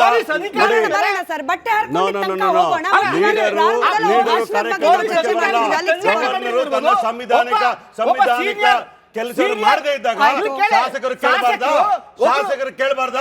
ಅಲ್ಲಿ ಇರ್ತಕ್ಕಂಥ ಪೊಲೀಸ್ ತಳ್ತಾ ಇದ್ರಲ್ಲ, ಯಾವ ಮಟ್ಟಕ್ಕೆ ನೀವು ನಡ್ಕೊತಾ ಇದ್ದೀರಿ? 120 ವರ್ಷ ಅಧಿಕಾರವನ್ನು ಮಾಡಿರ್ತಕ್ಕಂಥ ನೀವು 120 ವರ್ಷ ಸಂವಿಧಾನದ ಆಶಯಗಳ ಅಡಿಯಲ್ಲಿ ನೀವು ಸಂವಿಧಾನ ಆಸೆಗಳಿಗೆ ಗೌರವ ಕೊಟ್ಟಿದ್ದೀರಾ? ನೋಡಿ, ಕೊಟ್ಟಿದ್ದೀರಾ ಗೌರವನ? ಯಾರ್ಯಾರು lawyer. ಹೆಂಗ್ ನಡ್ಕೊಂಡ್ರು ನೀವು as a lawyer, ಅಂತ ಹೇಳಿ. ಹೇಳಿ. Pradeep sir, calm down. ಏನ್ ಹೇಳ್ತದೆ? Calm down, sir. ಸರಿ, ಹೇಳಿ. Nagaraj Yadav sir, calm down. ವಿವೇಚನಾಧಿಕಾರ ಪ್ರದೀಪ್ ಹೇಳುತ್ತೆ. Sir, Pradeep sir, He has got Pradeep no sir. discretionary power. Let us challenge. Yes. He has got ಇಬ್ಬರದು that. mic You can mute. read the constitution now. ಇಬ್ಬರದು mic You mute. can read the constitution ನಡಳಿ now. ಸರ್ನ ಓದಿ, ಸ್ಕ್ರೀನಲ್ಲಿ ತಗೊಳ್ಳಿ. ಓದಿ. ನಡಳಿ sir It ಹಾಗೆ doesn't ಇಟ್ನಾಳ್ matter. ಸರ್ನ You can ಸ್ಕ್ರೀನಲ್ಲಿ read ತಗೊಳ್ಳಿ. what you're saying. Thank you. ನೀವಿಬ್ರು ಪ್ಯಾರಲಲ್ ಆಗಿ ಓಕೆ ಡಿಬೇಟ್ ನನಗೆ. ಮಾಡ್ತಿದ್ದೀರಿ, ಆಮೇಲೆ ಚರ್ಚೆ ಮಾಡಿರಂತೆ. ನಾವು ಯಾರ್ಯಾರು ಹೆಂಗೆ ನಡ್ಕೊಂಡ್ರು ಪ್ರದೀಪ್ ಸರ್ ಮತ್ತೆ ಚರ್ಚೆ ಮಾಡೋಣ. ನಾವು ರಾಜ್ಯಪಾಲರ ಭಾಷಣ, ಅದ್ರ ಬಗ್ಗೆ ಇರುವ ಪಾಲಿಟಿಕ್ಸ್, ಅದನ್ನ ಚರ್ಚೆ ಮಾಡ್ತಿದೀವಿ. ನಮ್ಮ ಜೊತೆಯಲ್ಲಿ ನಡಳಿ ಸರ್ ಜಾಯ್ನ್ ಆಗಿದ್ದಾರೆ, ಹಾಗೆ ಇಟ್ನಾಳ್ ಸರ್ ಕೂಡ ಇದ್ದಾರೆ. ನಮಸ್ಕಾರ, ಇಬ್ಬರಿಗೂ ಕಾರ್ಯಕ್ರಮಕ್ಕೆ ಸ್ವಾಗತ. ಸರ್, ನಾನು ಕಾನ್ಸ್ಟಿಟ್ಯೂಷನಲ್ ಎಕ್ಸ್ಪರ್ಟ್ ಅಲ್ಲ, ನನ್ನ ಹೋಮ್ವರ್ಕ್ ತಪ್ಪಿದ್ರೆ ನೀವು ಸರಿಪಡಿಸಿ ಹೇಳಿ. 176 ಹಾಗೆ 163ರ ವಿಧಿಯ ಅನುಚ್ಛೇದದ ಉಲ್ಲಂಘನೆ ಮಾಡಿದ್ದಾರೆ ಅನ್ನೋದು ಕಾಂಗ್ರೆಸ್ ಪಕ್ಷದ ಆರೋಪ ಆಗಿರೋದು. ರಾಜ್ಯಪಾಲರು ವರ್ಷದ ಮೊದಲ ಅಧಿವೇಶನಕ್ಕೆ ಹಾಜರಾಗಬೇಕು, ಅದು ಅವರ ಸಂವಿಧಾನಿಕ ಕರ್ತವ್ಯ. ಹಾಜರಾಗಿದ್ದಾರೆ. ಜಂಟಿ ಸದನವನ್ನ ಉದ್ದೇಶಿಸಿ ಮಾತನಾಡಿದ್ದಾರೆ. ಹಾಗೆ ಈ ಅಧಿವೇಶನದ ಅವಧಿಯನ್ನ ನಿಗದಿ ಮಾಡಬೇಕು, ಮಾಡಿದ್ದಾರೆ. ಅವರ ಭಾಷಣ ಟೇಬಲ್ ಆಗಬೇಕು, ಟೇಬಲ್ ಆಗಿದೆ. ಇಲ್ಲಿ ಉಲ್ಲಂಘನೆ ಆಗಿರೋದು ಯಾವುದು? ಪೂರ್ಣ ಪ್ರಮಾಣದ ಭಾಷಣ ಮಾಡಲೇಬೇಕು ಅನ್ನೋದು ಸಂವಿಧಾನದ ಯಾವ ಆರ್ಟಿಕಲ್ ನಲ್ಲಿ ಬರೆಯಲಾಗಿದೆ, ಅದನ್ನು ಹೇಳಿ ಸರ್. ಈಗ ನಾನು ಸಂವಿಧಾನದ ನಿಮ್ಮ ಸೆಕ್ಷನ್ಗಳಿಗೆ ಹೋಗೋದಿಲ್ಲ, ಯಾಕಂದರೆ ನಿಮ್ಮ ವೀಕ್ಷಕರಿಗೆ ನಾವು ಕರ್ನಾಟಕ ರಾಜ್ಯದಲ್ಲಿ ಸ್ವಾತಂತ್ರ್ಯ ನಂತರ ಅನೇಕ ಸರ್ಕಾರಗಳು ಬಂದಿದೆ, ಅನೇಕ ರಾಜ್ಯಪಾಲರುಗಳು ಬಂದಿದ್ದಾರೆ. ರಾಜ್ಯಪಾಲರ ಹುದ್ದೆ ಅಂತಕ್ಕಂಥದ್ದು ಒಂದು ಸಂವಿಧಾನಿಕವಾದಂಥ ಗೌರವವಾದಂಥ ಹುದ್ದೆ. ಅದು ಅವ್ರನ್ನ ಜಂಟಿ ಅಧಿವೇಶನಕ್ಕೆ ಗೌರವಯುತವಾಗಿ ಕರೆದುಕೊಂಡು ಬಂದು ಅವ್ರನ್ನ ಗೌರವಯುತವಾಗಿ ಕಳಿಸ್ಬೇಕಾಗಿರ್ತಕ್ಕಂಥದ್ದು ಆಡಳಿತ ಪಕ್ಷದ, ಅದರಲ್ಲೂ ವಿಶೇಷವಾಗಿ ಎಲ್ಲ ಶಾಸಕರ ಕರ್ತವ್ಯ ಆಗಿದ್ದರೂ ಕೂಡ ಆಡಳಿತ ಪಕ್ಷದ ಕರ್ತವ್ಯ ಬಹಳ ದೊಡ್ಡದಿರ್ತದೆ. ರಾಜ್ಯಪಾಲರಿಗೆ ಸರ್ಕಾರದ ಯೋಜನೆಗಳೇನು, ಸರ್ಕಾರದ ಗುರಿಗಳೇನು ಅನ್ನೋದನ್ನು ಅವರು ಭಾಷಣವನ್ನು ಬರೆದುಕೊಡ್ತಕ್ಕಂಥದ್ದು ಪದ್ಧತಿ. ಅದನ್ನು ಅವರು ಸರ್ಕಾರದ ಮುಂದಿನ ಈ ಒಂದು ರಾಜ್ಯದ ಹಿತದೃಷ್ಟಿಯಿಂದ ಏನು ಯೋಜನೆಗಳಿದೆ ಅನ್ನೋದನ್ನು ಹೇಳ್ತಾರೆ ಭಾಷಣದಲ್ಲಿ. ಅದು ನಡ್ಕೊಂಡು ಬಂದಿರತಕ್ಕಂಥ ಪದ್ಧತಿ. ಆದರೆ ದುರದೃಷ್ಟ ಏನು ಅಂದರೆ, ರಾಜ್ಯ ಸರ್ಕಾರ, ಕೇಂದ್ರ ಸರ್ಕಾರ ತಂದಿರತಕ್ಕಂಥ ಕೆಲವು ಕಾಯ್ದೆಗಳನ್ನು ಮತ್ತು ಯೋಜನೆಗಳನ್ನು ರಾಜಕೀಯ ಭಾಷಣವನ್ನು ರಾಜ್ಯಪಾಲರ ಮೂಲಕ ಮಾಡಿಸಬೇಕು ಅನ್ನುವಂಥ ಏನೊಂದು ಷಡ್ಯಂತ್ರ ಇತ್ತು, ಅದರ ಗುರಿಯನ್ನು ಇವತ್ತು ಕಾಂಗ್ರೆಸ್ ಪಕ್ಷ ಹೊಂದಿತ್ತು.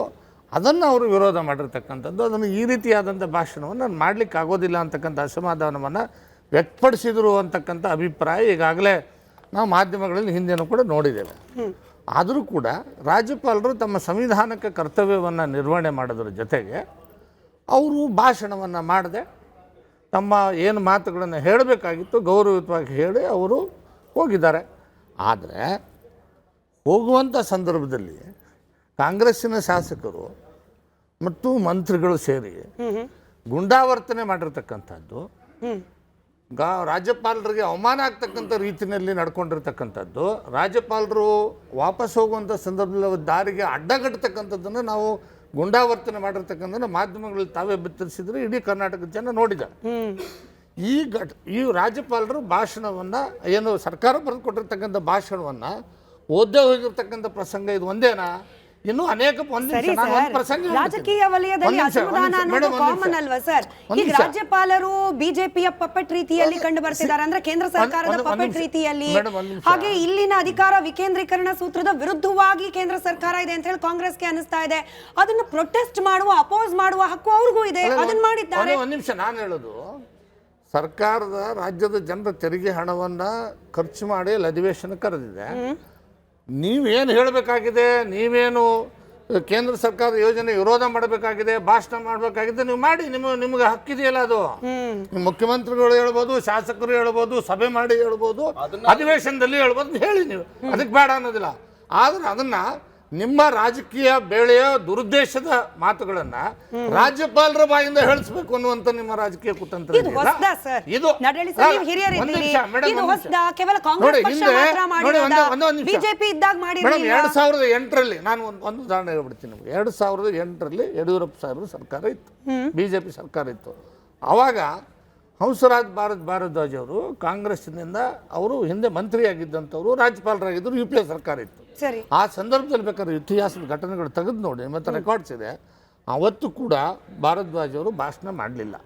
ಆ ಸಂದರ್ಭದಲ್ಲಿ ಯಡಿಯೂರಪ್ಪನವರು ಬಿಜೆಪಿ ಸರ್ಕಾರ ಯಾವ ರೀತಿ ನಡ್ಕೊಂತು ಅಂದರೆ, ನಾವು ಈ ರೀತಿ ಅಡ್ಡಗಟ್ಟಿ ಅವ್ರ ಮೇಲೆ ಮುಂಡಾವರ್ತನೆ ಮಾಡಲಿಲ್ಲ.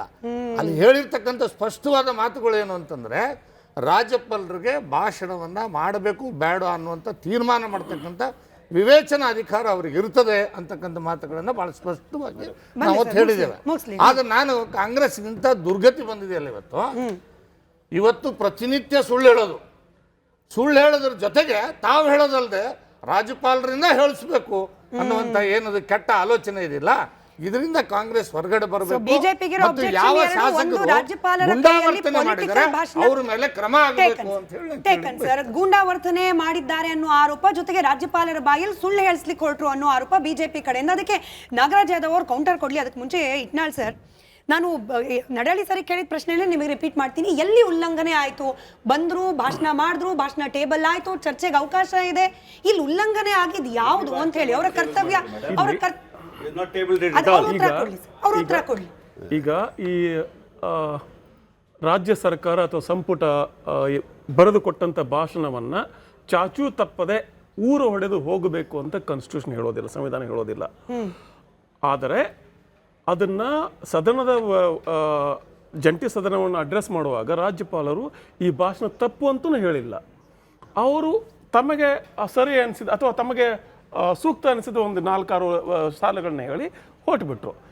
ಆಫ್ಟರ್ ಟೇಬಲಿಂಗ್ ದ ಸ್ಪೀಚ್, ಇವತ್ತು ಅಫಿಷಿಯಲ್ ರೆಕಾರ್ಡ್ ನಮ್ಮ ಹತ್ರ ಇದೆ ಅಂದ್ರೆ it is as good as delivered, it is deemed delivered. ಆದ್ರೆ ಇಲ್ಲಿ ಏನಾಗಿದೆ ಅಂದ್ರೆ ಸ್ಮಿತಾ, ಬಿಜೆಪಿಯ ಒಂದು ಗೂಗ್ಲಿಗೆ ಕಾಂಗ್ರೆಸ್ಗೆ ಏನ್ ಬ್ಯಾಟಿಂಗ್ ಮಾಡ್ಬೇಕು ಗೊತ್ತಾಗ್ತಾರೆ. It's googly. ಇದು ನಮ್ಮ ರೇಷ್ಮೆ ಅವ್ರು ಹೇಳ್ತಿದ್ರಲ್ಲ, ಪಾರ್ಟಿ ಪಾಲಿಟಿಕ್ಸ್, ಪಾರ್ಟಿಸನ್ ಪಾಲಿಟಿಕ್ಸ್. ಇದು ಎನ್ ರಾಯ್ ಹೇಳ್ತಿದ್ರು, ರೇಷ್ಮೆ ಅವ್ರಿಗೆ ಗೊತ್ತಿರ್ತದೆ. Political parties will never think of welfare of people. They are only interested in party politics.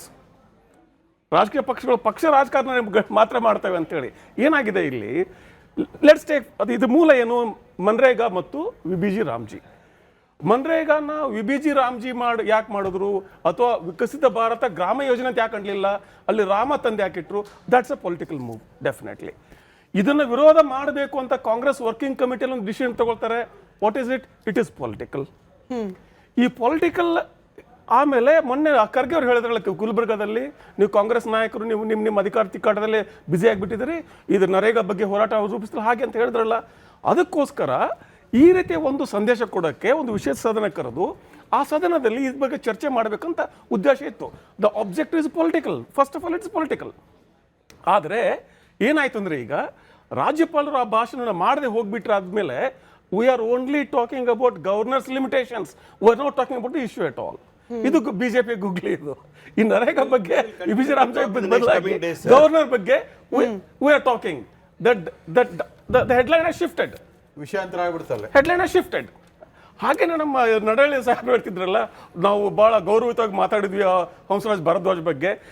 ಈಶ್ವರಪ್ಪನವರು ಮಾತಾಡಿದ ಸಾರ್ವಜನಿಕವಾಗಿ ಪ್ರೆಸ್ ಕಾನ್ಫರೆನ್ಸ್ ಅಲ್ಲಿ ಮಾತಾಡಿದ ಮಾತುಗಳನ್ನ ನೆನಪಿಸ್ಕೊಂಡ್ರೆ ಯಾರ ಬಗ್ಗೆನೂ ಮಾತಾಡ್ಬೋದು. ಆ ಥರ ಮಾತಾಡ್ತಿದ್ರು ಆ ಮನುಷ್ಯ. ಏಕವಚನದಲ್ಲಿ ಮಾತಾಡ್ತಿದ್ರು ಹಂಸರಾಜ್ ಭಾರದ್ವಾಜ್ ಈಶ್ವರಪ್ಪ ಆಗಿನ ಉಪಮುಖ್ಯಮಂತ್ರಿ. So this happened. This is politics. ಹಾಗೇನೆ ಇವತ್ತು ಅನೇಕ ಬಾರಿ ಅನೇಕ ಜನ ಹೇಳಿದ್ರಲ್ಲ, ಈ ಕೇಂದ್ರದ ಏಜೆಂಟರ್ ಥರ ವರ್ತಿಸ್ತಿದ್ದಾರೆ ರಾಜ್ಯಪಾಲರು ಅಂತೇಳಿ. He is suppose to be the agent of the centre. Governor is appointed by whom? ಒಂದು ನಿಮಿಷ ಮುಗಿಸ್ತೇನೆ ನಾಗರಾಜ್. ಅವ್ರು ಯಾರು? He is appointed by the president of India upon advice of the council of ministers of union of India. ಈಗ elected government ಇಲ್ಲಿ ಇರುವಾಗ governor ಯಾಕೆ ಬೇಕು? Why the centre has to appoint? There has to be somebody to represent the centre. He is the link between the state and the centre. Constitutional ಅಧ್ಯಯನ ಮಾಡಿದ್ರೆ ಗೊತ್ತಿರ್ತದೆ ಇದು. Is suppose to be governor's office is the link between the state and the centre. ಇವರಿಗೆ ಅವ್ರ agent ತರ ಕಾಣೋದು, ಅವ್ರಿಗೆ ಇವರು ಹೆಡ್ ಆಫ್ ದ ಗವರ್ಮೆಂಟ್ ತರ ಕಾಣೋದು, it's is all political perspective. ನೀವು ಆಚೆ ಕಡೆ ನಿಂತು ನೋಡಿದ್ರೆ ಹೀಗೆ ಕಾಣುತ್ತೆ, ಈಚೆ ಕಡೆ ನೋಡಿದ್ರೆ ಹಾಗೆ ಕಾಣುತ್ತದೆ. So it's about perspective. But eventually what has happened is, for the BJP's googly, Congress doesn't know how to bat. ಏನ್ ಬ್ಯಾಟಿಂಗ್ ಮಾಡ್ಬೇಕೀಗ? ಇದೇ ಪ್ರಶ್ನೆ ಸರ್, ಇದು ಅಂದ್ರೆ ಇದೇ ಪ್ರಶ್ನೆಯನ್ನ ನಾನು ಕಾಂಗ್ರೆಸ್ ವಕ್ತಾರರಿಗೆ ಕೇಳಬೇಕಾಗಿತ್ತು. ಆದ್ರೆ ನೀವು ಬಿಜೆಪಿಯ ಗೂಗ್ಲಿ ಅಂದ್ರೆ ನಾನು ಇದನ್ನ ಸಾಂವಿಧಾನಿಕ ಐ ಡೋಂಟ್ ನೋ, ಗವರ್ನರ್ ವಿಚಾರದಲ್ಲಿ ಇದನ್ನ ಬಳಸಬಹುದು. ನಾಗರಾಜ್ ಯಾದವ್ ಅವರ ಹತ್ರ ಒಂದು ಬಿಜೆಪಿಯಿಂದ ಮೇಡಮ್ ನಂದಲ್ವಾ? ನಿಮ್ ಪೂರ್ವಕವಾಗಿ ಹೇಳ್ತೀನಿ, ಸಪೋರ್ಟಿವ್ ಆಗಿ ಹೇಳ್ತೀನಿ. ಸಮಾಧಾನ. ಈ ಗವರ್ನರ್ಗಳು ಅಂತ ಬಂದಾಗ ಮೋದಿ ಸರ್ಕಾರದ ನೇಮಕವಾಗಿರೋ ಗವರ್ನರ್ಗಳ ಪೈಕಿ ಇಬ್ಬರು ಬಹಳ ವಿವಾದಗ್ರಸ್ತ ಗವರ್ನರ್ಗಳು. ಒಬ್ರು ವೆಸ್ಟ್ ಬೆಂಗಾಲ್ ಗವರ್ನರು, ಒಬ್ರು ತಮಿಳುನಾಡು ಗವರ್ನರು. ಕೇರಳ ಒಂದು ನಿಮಿಷ, West Bengal governor retired IAS officer, ಇವ್ರು ರಿಟೈರ್ಡ್ IPS ಆಫೀಸರ್ ತಮಿಳುನಾಡಿನವರು. ಬರೀ IPS ಅಲ್ಲ, ಅಜಿತ್ ದೋವಲ್ ಕೈ ಕೆಳಗೆ ಡೆಪ್ಟಿ ಸೆಕ್ಯೂರಿಟಿ ಅಡ್ವೈಸರ್ ಕೆಲಸ ಮಾಡಿ ಬಂದವರು. ಬರೀ ಇಂಟೆಲಿಜೆನ್ಸ್ CBI ಅಲ್ಲೇ ಕೆಲಸ ಮಾಡಿ ಬಂದಿರೋರು ಅಲ್ಲಿದ್ದಾರೆ. ಇವರು IAS officer doctor C V Anand Bose ಅಂತ ಅಲ್ಲಿದ್ದಾರೆ. ಅಲ್ಲಿ ಮುಖ್ಯಮಂತ್ರಿನೂ ಹಂಗೆ, ರಾಜ್ಯಪಾಲರು ಹಂಗೆ, ದಿನನಿತ್ಯ ಇಬ್ರು ಕಾಲ್ಕರ್ ಜಗಳಕ್ಕೆ ಕಾಯ್ತಾ ಇರ್ತಾರೆ. ಏನು ಮಾಡಿದ್ರು ಕೂಡ ದುರ್ಬೀನ್ ಹಾಕೊಂಡು ನೋಡ್ತಿರ್ತಾರೆ. ನೇರವಾಗಿ ಪತ್ರಿಕಾಗೋಷ್ಠಿಯಲ್ಲಿ ಹೇಳಿಕೆ ಕೊಡ್ತಾ ಇರ್ತಾರೆ, ಅಥವಾ ಟ್ವಿಟರ್ನಲ್ಲಿ ಇದು ಮಾಡ್ತಾ ಇರ್ತಾರೆ. ಇವರಂತೂ 3 ಸತತ ಹ್ಯಾಟ್ರಿಕ್ ಮಾಡಿಬಿಟ್ರು, 3 ಸಾರಿ ವಾಕೌಟ್ ಮಾಡಿದ್ರು ಸದನದಿಂದ ಭಾಷಣ ಮಾಡಲಿಕ್ಕೆ ಅಂದ್ಬಿಟ್ಟು. ಕರ್ನಾಟಕ ರಾಜ್ಯಪಾಲರು ಸಾಕಷ್ಟು ಸಂಯಮ, ತಾಳ್ಮೆ ಮತ್ತು ಘನತೆಯಿಂದ ವರ್ತಿಸ್ತಾ ಬಂದಿದ್ದಾರೆ. ಅವ್ರು ಕಲಿಸಿದ ಡ್ರಾಫ್ಟ್ ಅವ್ರಿಗೆ ಇಷ್ಟವಾಗದಿದ್ದಾಗ ಕಾನೂನು ಸಚಿವರನ್ನ ಕರೆಸ್ಕೊಂಡ್ಬಿಟ್ಟು ಹೇಳಿದ್ದಾರೆ, ನನಗೆ ಈ 11 ಪ್ಯಾರ ಓದೋಕೆ ಕಷ್ಟವಾಗುತ್ತೆ, ನನಗದು ಸರಿ ಅನ್ಸಲ್ಲ. ಯಾಕಂದ್ರೆ ನಾನು ಪ್ರತಿನಿಧಿಸಿದವರು ರಾಷ್ಟ್ರಪತಿಗಳು ಸರ್ಕಾರಿ ರಾಷ್ಟ್ರಪತಿಗಳು ಅಂಕಿತ VBG ರಾಮ್ಜಿ ಕಾಯ್ದೆ ಬಗ್ಗೆ ತಕರಾರುಗಳಿದ್ರೆ, ಅದು ಸಂವಿಧಾನಕ್ಕೆ ವಿರೋಧವಾಗಿದೆ ಅಂದ್ರೆ ಸುಪ್ರೀಂ ಕೋರ್ಟ್ ಅಲ್ಲಿ ಹೋರಾಟಕ್ಕೆ ಎಲ್ರಿಗೂ ಅವಕಾಶ ಇದೆ. ರಾಜ್ಯ ಸರ್ಕಾರಕ್ಕೆ ಅಷ್ಟೇ ಅಲ್ಲ, ಒಬ್ಬ ಪ್ರಜೆ ಕೂಡ ಹೋಗ್ಬೋದು. ಆದ್ರೆ ಅವ್ರಿಗೆ ಅಪಥ್ಯವಾಗುವಂತ ಮಾತುಗಳು ಅವ್ರ ಬಾಯಿಂದ ಹೇಳಿಸೋದಿದೆಯಲ್ಲ. ಆಮೇಲೆ ರಾಜ್ಯ ಮತ್ತು ಕೇಂದ್ರದಲ್ಲಿ ಯಾವಾಗಲೂ ಒಂದೇ ಪಕ್ಷದ ಸರ್ಕಾರಗಳಿಗೆ ಅಂತ ನಿರೀಕ್ಷೆ ಮಾಡೋದು ತಪ್ಪು. ಒಕ್ಕೂಟ ರಾಜ್ಯ ವ್ಯವಸ್ಥೆಯ ಸೌಂದರ್ಯವೇ ಅದು, ಯೂನಿಟಿ ಅಂಡ್ ಡೈವರ್ಸಿಟಿ ಅಲ್ವಾ. ಮುಖ್ಯಮಂತ್ರಿಗಳು ಯಾವ ರೀತಿ ಕೇಂದ್ರ ಸರ್ಕಾರದ ಜೊತೆಗೆ ವರ್ತಿಸ್ತಾ ಬಂದ್ಬಿಟ್ಟಿದ್ದಾರೆ. ಮೋದಿ ಅವರು ಬಂದ ಮೇಲೆ ರಾಷ್ಟ್ರೀಯ ಯೋಜನಾ ಆಯೋಗದ ಬದಲು ನೀತಿ ಆಯೋಗ ಅಂತ ಮಾಡಿದ್ರು. ಒಂದೇ ಒಂದು ನೀತಿ ಆಯೋಗ ಸಭೆಗೆ ಹೋಗೋದಿಲ್ಲ, ಬಹಿಷ್ಕರಿಸ್ತೀರಿ. ಆಮೇಲೆ ನೀವು ಆರ್ಥಿಕ ಸಚಿವರಾಗ್ಬಿಟ್ಟು ಆ GST ರಾಷ್ಟ್ರೀಯ ಮಂಡಳಿ ಅಲ್ಲಿ ಎಲ್ಲ ರಾಜ್ಯಗಳ ಆರ್ಥಿಕ ಸಚಿವರುಗಳು ಅದರ ಸದಸ್ಯರು, ಅದಕ್ಕೂ ಹೋಗಲ್ಲ, ಬೇರೆ ಯಾರನ್ನು ಕಳಿಸ್ತೀರಾ ನೀವು? ಈ ರೀತಿ ನೀವು ಸಂವಿಧಾನ ನಡ್ಕೊಂಡ್ರ ಇಲ್ವಾ ಕೇಳಿ, ಅದು ಬಿಟ್ಟು ಬಿಡಿ. GST ಕೌನ್ಸಿಲ್ ಬಗ್ಗೆ ಮಾತಾಡಿದ್ರೆ ಬೇರೆ ಡಿಬೇಟ್. ನಾನು ಬಹಳ ಗೌರವ ಕೊಟ್ಟಿದ್ದೀನಿ,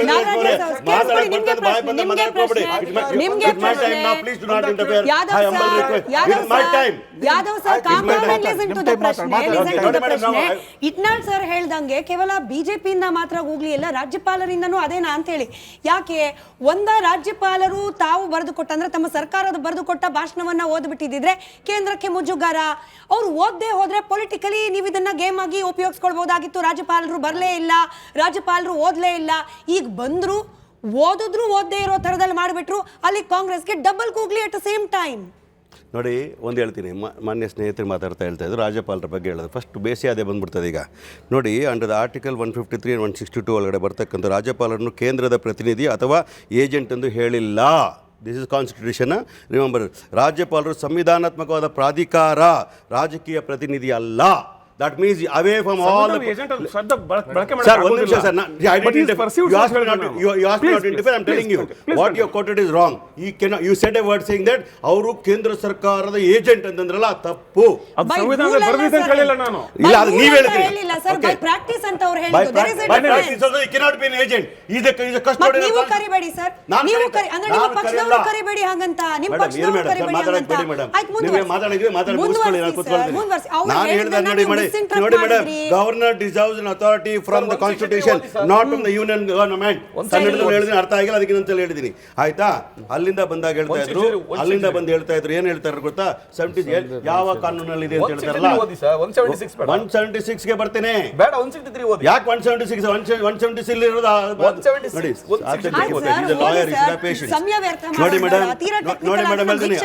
ನೋಡಿ madam, article 176 of the constitution ಪ್ರಕಾರ governor shall address the legislature at the commencement of the first session of the each year. Correct, he did it. ಕೇಳಿ.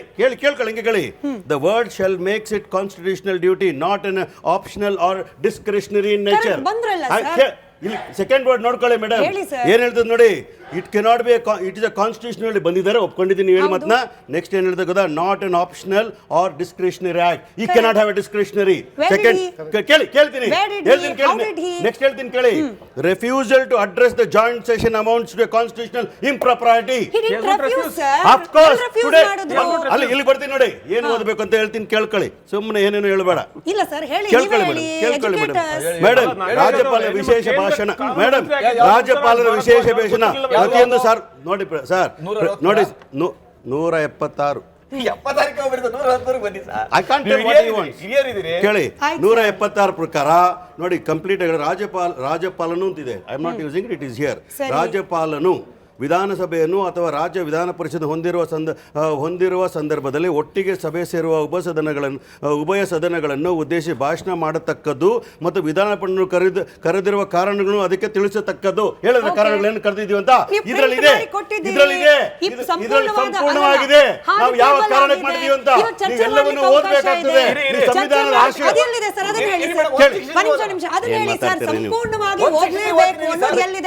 ಒಂದು ನಿಮಿಷ ಹೇಳ್ತಾ ಇದ್ದೀನಿ ಕೇಳಿ. He has got no discretionary power to ಅವ್ರಿಗೆ ಮಾಡ್ಬೇಕಾದ್ರೆ ಏನು ಗೊತ್ತಾ, ಒಂದ್ ನಿಮಿಷ ಏಡ್ ಅಡ್ವೈಸ್ ಕ್ಯಾಬಿನೆಟ್ ಅಂತ ಹೇಳಿದಾಗ ಆ ಕ್ಯಾಬಿನೆಟ್ ಅಡ್ವೈಸ್ ಮಾಡಿದ್ದನ್ನ ಹೇಳಬೇಕಾಗಿರ್ತಕ್ಕಂಥ ಕರ್ತವ್ಯ ಅದನ್ನೇ ರಾಷ್ಟ್ರಪತಿಗಳವರು ಕೂಡ ಮಾಡ್ತಾರೆ, ಅದನ್ನೇ ಗೌರವ ಮಾಡ್ತಾರೆ. ಮಾನ್ಯ ಬಿಜೆಪಿ ವಕ್ತಾರರು ಹೇಳ್ತಾ ಇದ್ರಲ್ಲ, ಬಹಳ ಗೌರವವಾಗಿ ಗೂಂಡಾಗಳನ್ನ ನಡ್ಕೊಳ್ಳಿ ಅಂದ್ರೆ ಅವಾಚ್ಯ ಶಬ್ದಗಳಿಂದ ಯಾರಾದ್ರೂ ಮಾತಾಡಿದ್ರೆ ಬಿಜೆಪಿ ಕೊಡಂಗಿಲ್ಲ. ನಾನು ಹೇಳ್ತೀನಿ ಮಾನ್ಯ ಬಿಜೆಪಿ ಅವರ ಕಾನೂನು ಬಗ್ಗೆ ಗೌರವ ಇಲ್ಲ, ಸಂವಿಧಾನ ಬಗ್ಗೆ ಗೌರವ ಇಲ್ಲ, ಸಂವಿಧಾನ ಆಶಯಗಳ ಬಗ್ಗೆ ಗೌರವ ಇಲ್ಲ. ಹೇಳ್ತಾ ಇದೀನಿ ಕೇಳಿ, ಬಿಜೆಪಿ ಹೇಳಿದ್ರು ಕೇಳಿ, ಅವಾಚ್ಯ ಶಬ್ದಗಳನ್ನ ನಿಂದಿಸಿದ್ರು.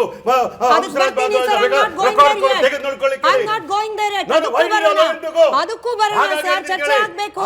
ನಮ್ಮ ಜನಪ್ರತಿನಿಧಿಗಳ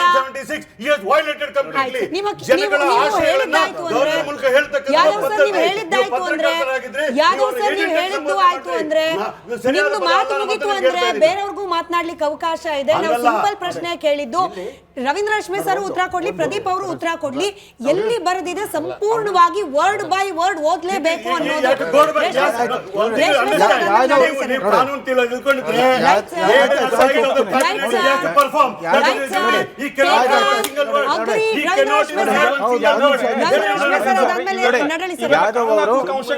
ಒಂದು ನಿಮಿಷ, ಯಾದವ್ ಅವರು ಹೇಳಿದ್ದು ಸ್ವಲ್ಪ ಮಟ್ಟಿಗೆ ಕರೆಕ್ಟ್, ಆದ್ರೆ ಒಂದು ಸೀಮಿತ ವಿವೇಚನಾಧಿಕಾರ ಇದೆ.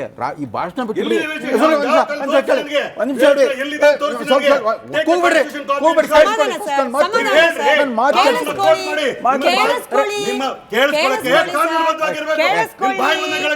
ದೌರ್ಜನ್ಯ, ಇದು ದೌರ್ಜನ್ಯ, ಆಳು ಪಕ್ಷ ದೌರ್ಜನ್ಯ ಇದು.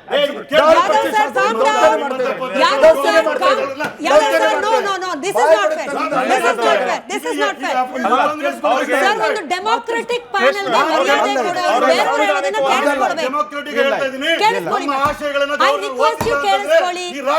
ನಿಮ್ಮ ಸೀನಿಯಾರಿಟಿಗೆ ಎಲ್ಲ ರೆಸ್ಪೆಕ್ಟ್ ಕೊಡ್ತಾ ಐ ಆಮ್ ರಿಕ್ವೆಸ್ಟಿಂಗ್ ಯು ಕೇಳಿಸ್ಕೊಳ್ಳಿ ಸರ್. ಅದನ್ನ ಉಲ್ಲೇಖ ಮಾಡ್ತಾರೆ, ತಪ್ಪಿದ್ರೆ ಅಬ್ಜೆಕ್ಟ್ ಮಾಡಿ ನಂತರದಲ್ಲಿ ಕೇಳಿಸ್ಕೊಳ್ಳಿ.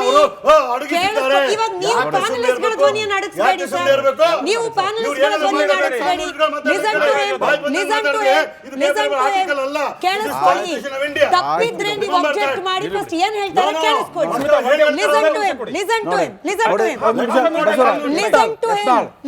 ನೋಡಿ, ರಾಷ್ಟ್ರಪತಿಗಳು ಜಂಟಿ ಸಂಸತ್ ಅಧಿವೇಶನ ಉದ್ದೇಶ ಅವ್ರು ಮಾತಾಡ್ತಾರೆ, ಇಲ್ಲಿ ಇವ್ರು ಮಾತಾಡ್ತಾರೆ. ಅವ್ರ ಲಿಖಿತ ಭಾಷಣ ಕೇಂದ್ರ ಸರ್ಕಾರ ಕ್ಯಾಬಿನೆಟ್ ಬರೆದು ಕೊಟ್ಟಿರ್ತೀವಿ, ಇವ್ರು ರಾಜ್ಯ ಸರ್ಕಾರ ಕ್ಯಾಬಿನೆಟ್ ಬರೆದು ಕೊಟ್ಟಿರ್ತಾರೆ.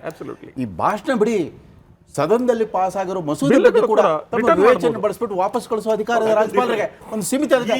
ಪಾಪ ಈ ರಾಜ್ಯಪಾಲರು ಮೊನ್ನೆ ನೋಡಿ, ಇವ್ರು ಪಾಸ್ ಮಾಡಿದ 21 ಮಸೂದೆಗಳ ಪೈಕಿ 19 ವಾಪಸ್ ಕಳಿಸ್ಬಿಟ್ಟಿದ್ದಾರೆ. ಅವ್ರ ಆಕ್ಷೇಪ ಎತ್ತಿರೋದು ಎದ್ರ ಬಗ್ಗೆ, ಎರಡರ ಬಗ್ಗೆ ಮಾತ್ರ. ಬರೀ ಮಾತಾಡ್ಲಿಕ್ಕೆ ಅವಕಾಶ ಕೊಡ್ತಾ ಇಲ್ಲ.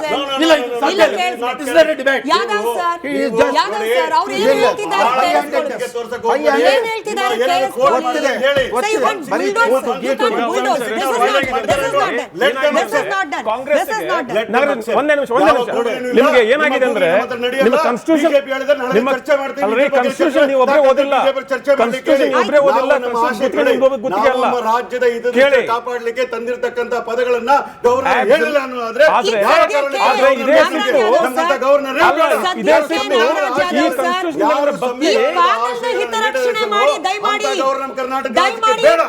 ಹಿತರಕ್ಷಣೆಯನ್ನ ಕಾಪಾಡಿ ಬೇರೆಯವರಿಗೂ ಮಾತನಾಡಲಿಕ್ಕೆ ಅವಕಾಶ ಮಾಡಿಕೊಡಿ. ಇಸ್ನಾಳ್ ಸರ್ ಹೇಳ್ತಾ ಇದ್ದಾರೆ, ಟೇಕ್ ಅ ಡೀಪ್ ಬ್ರೀತ್. ನಿಮಗೂ ನಮಗೂ ಒಳ್ಳೇದಲ್ಲ.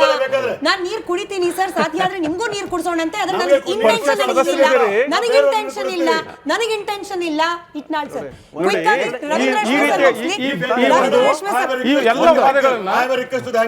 ಯಾರಾದ್ರೂ ಮಾತಾಡಿದ್ರೆ ಸಂವಿಧಾನ ಯಾವ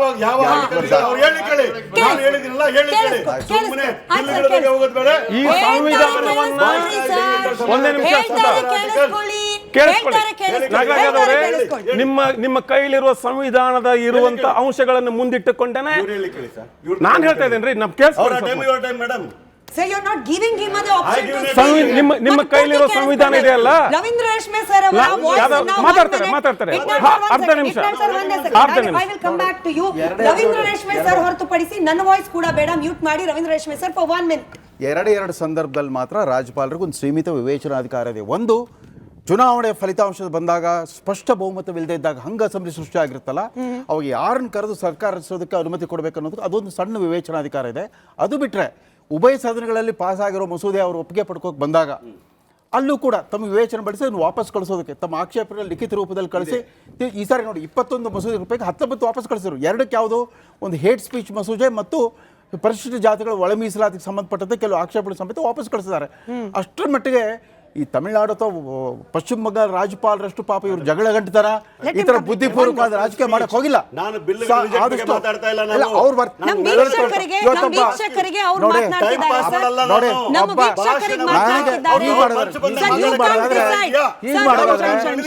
ಇದು ಕ್ಯಾಬಿನೆಟ್ ಪ್ರಿಪೇರ್ ಮಾಡಿ ಕಳಿಸುವ ರಾಜ್ಯಪಾಲರ ಭಾಷಣ ಅಲ್ಲ ಸರ್. ಯಾರು ಯಾವ್ದನ್ನ ಮಾತನಾಡಬೇಕು ಅಂತ ಡಿಸೈಡ್ ಮಾಡಲಿಕ್ಕೆ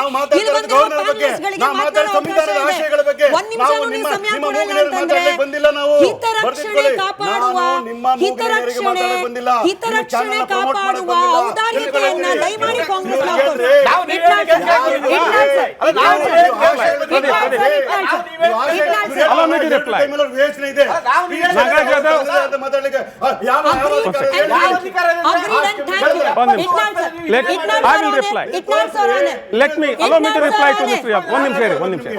ನಾಗರಾಜ್ ಯಾದವ್ ಅವರೇ, ಯಾದವ್ ಸಾಹೇಬ್ರೆ, ನಿಮ್ಮ ಕೈಲಿರುವಂತಹ ಒಂದು ಸಂವಿಧಾನ ಪುಸ್ತಕ ಇದೆಯಲ್ಲ, ಅದರಲ್ಲಿನ ಸಂವಿಧಾನಿಕ ಕ್ಲಾಸು ಸೆಕ್ಷನ್ ಅನ್ನು ಬಳಸಿಕೊಂಡೇನೆ ಕಾಂಗ್ರೆಸ್ನ ಇಂದಿರಾ ಗಾಂಧಿ ಅವರು ಎಮರ್ಜೆನ್ಸಿ ಹೇರಿದ್ದು. ಇಲ್ಲಿ ಸಂವಿಧಾನದ ಬಗ್ಗೆ ನೀವು ನಮ್ಗೆ ಹೇಳಬೇಡಿ. ಕಾಂಗ್ರೆಸ್ ಪಕ್ಷ ನಿಮ್ಮ ಪರಂಪರೆ ಇದು. ಆಮೇಲೆ let me come to the point.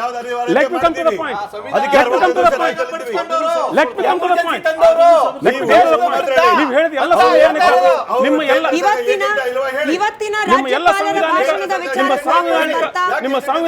ಇವತ್ತಿನ ರಾಜ್ಯಪಾಲರ ಭಾಷಣದ ವಿಚಾರಕ್ಕೆ ವಾಪಸ್ ಬರ್ತಾ ಒಂದು ಕೆಲಸ ಮಾಡಿ. ಬಿ.ಕೆ. ಹರಿಪ್ರಸಾದ್ ಅವರು ಹಾಗೆ ಮುಖ್ಯಮಂತ್ರಿ ಸಿದ್ದರಾಮಯ್ಯನವರು ಮಾತನಾಡಿರೋ ಮಾತಿದೆ, ಅದನ್ನ ಕೇಳಿಸ್ಕೊಂಡು ವಾಪಸ್ ಬಂದ ಮೇಲೆ ದಯಮಾಡಿ ವಿನಂತಿ Nagaraj Yadav sir, kindly let other speak. ಕೇಂದ್ರ ಸರ್ಕಾರದ ಕೈಗೊಂಬೆಯಂತೆ ವರ್ತಿಸಿದ್ದಾರೆ.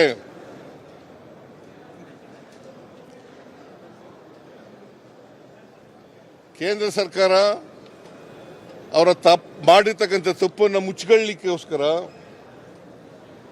ರಾಜ್ಯಪಾಲರ ಕೈಲಿ ಬೇರೆ ಭಾಷಣವನ್ನು ಓದಿಸಿದ್ದಾರೆ. ಇದು ಸಂವಿಧಾನ ಬಾಹಿರ,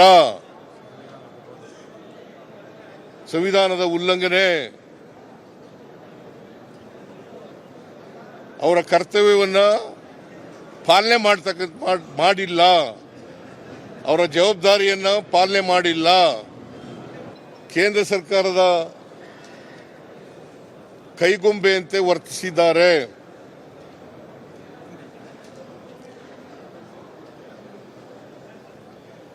ನಾಗ್ಪುರ್ ಯೂನಿವರ್ಸಿಟಿಯಿಂದ ಬಂದಿರತಕ್ಕಂಥ 2 ಅಕ್ಷರವನ್ನು ಓದಿ ಇಡೀ ಕರ್ನಾಟಕ ರಾಜ್ಯದ ಜನತೆಗೆ ಅಪಮಾನ ಮಾಡಿದ್ದಾರೆ.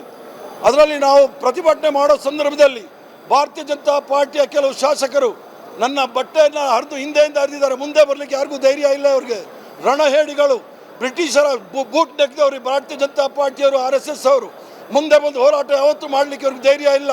ಗವರ್ನರ್ ಮೂಲಕ ಕರ್ನಾಟಕ ರಾಜ್ಯದ ಹೆಸರಿಗೆ ಮಸಿ ಬಳ್ಳಿಕ್ಕೆ ಪ್ರಯತ್ನ ಮಾಡ್ತಾ ಇದ್ದಾರೆ.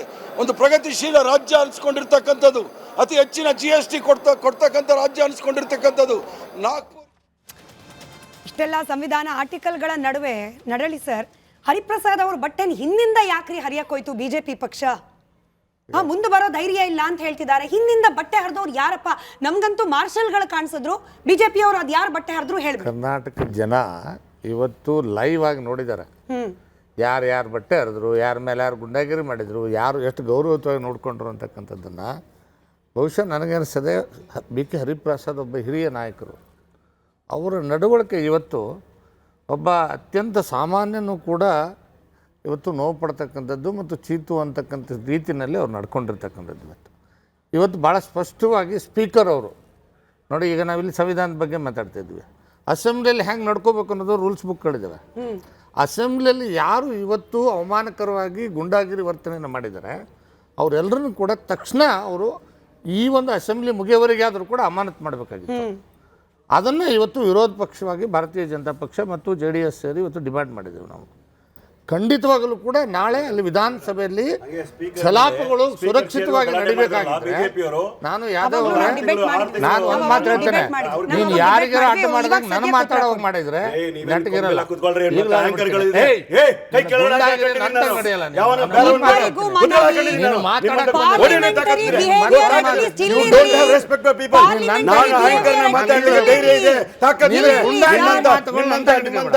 ಗೌರವಯುತವಾಗಿ ನಡ್ಕೊ.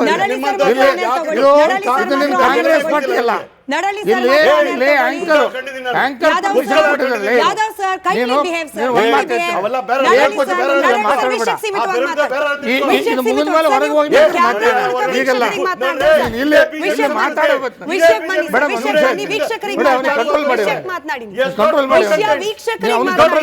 ವೀಕ್ಷಕರಿಗೆ ಮಾತನಾಡಿ ಸರ್.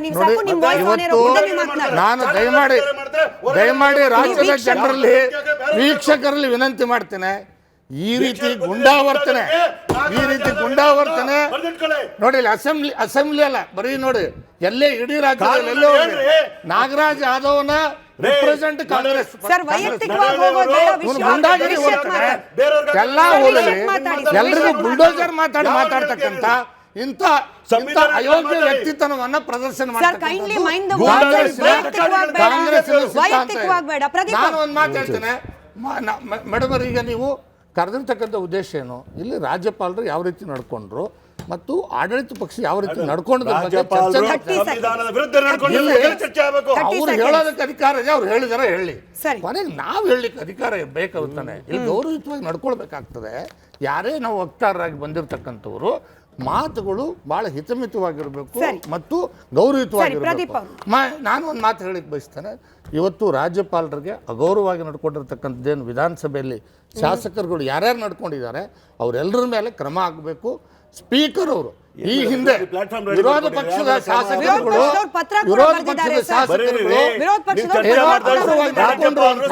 ಅವರನ್ನು ಅಮಾನತು ಮಾಡಿದ್ದಾರೆ.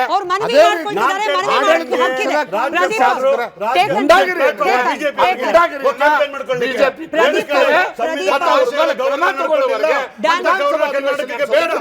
ಪ್ರದೀಪ್ ಅವರೇ, ಇವತ್ತು ಕಾಂಗ್ರೆಸ್ ಒಂದು ಮಾತು ಹೇಳ್ತೇನೆ, ಈ ಗುಂಡಾಗಿರಿಗೆ ಬಿಜೆಪಿ ಪಕ್ಷ ಎದುರದಿಲ್ಲ.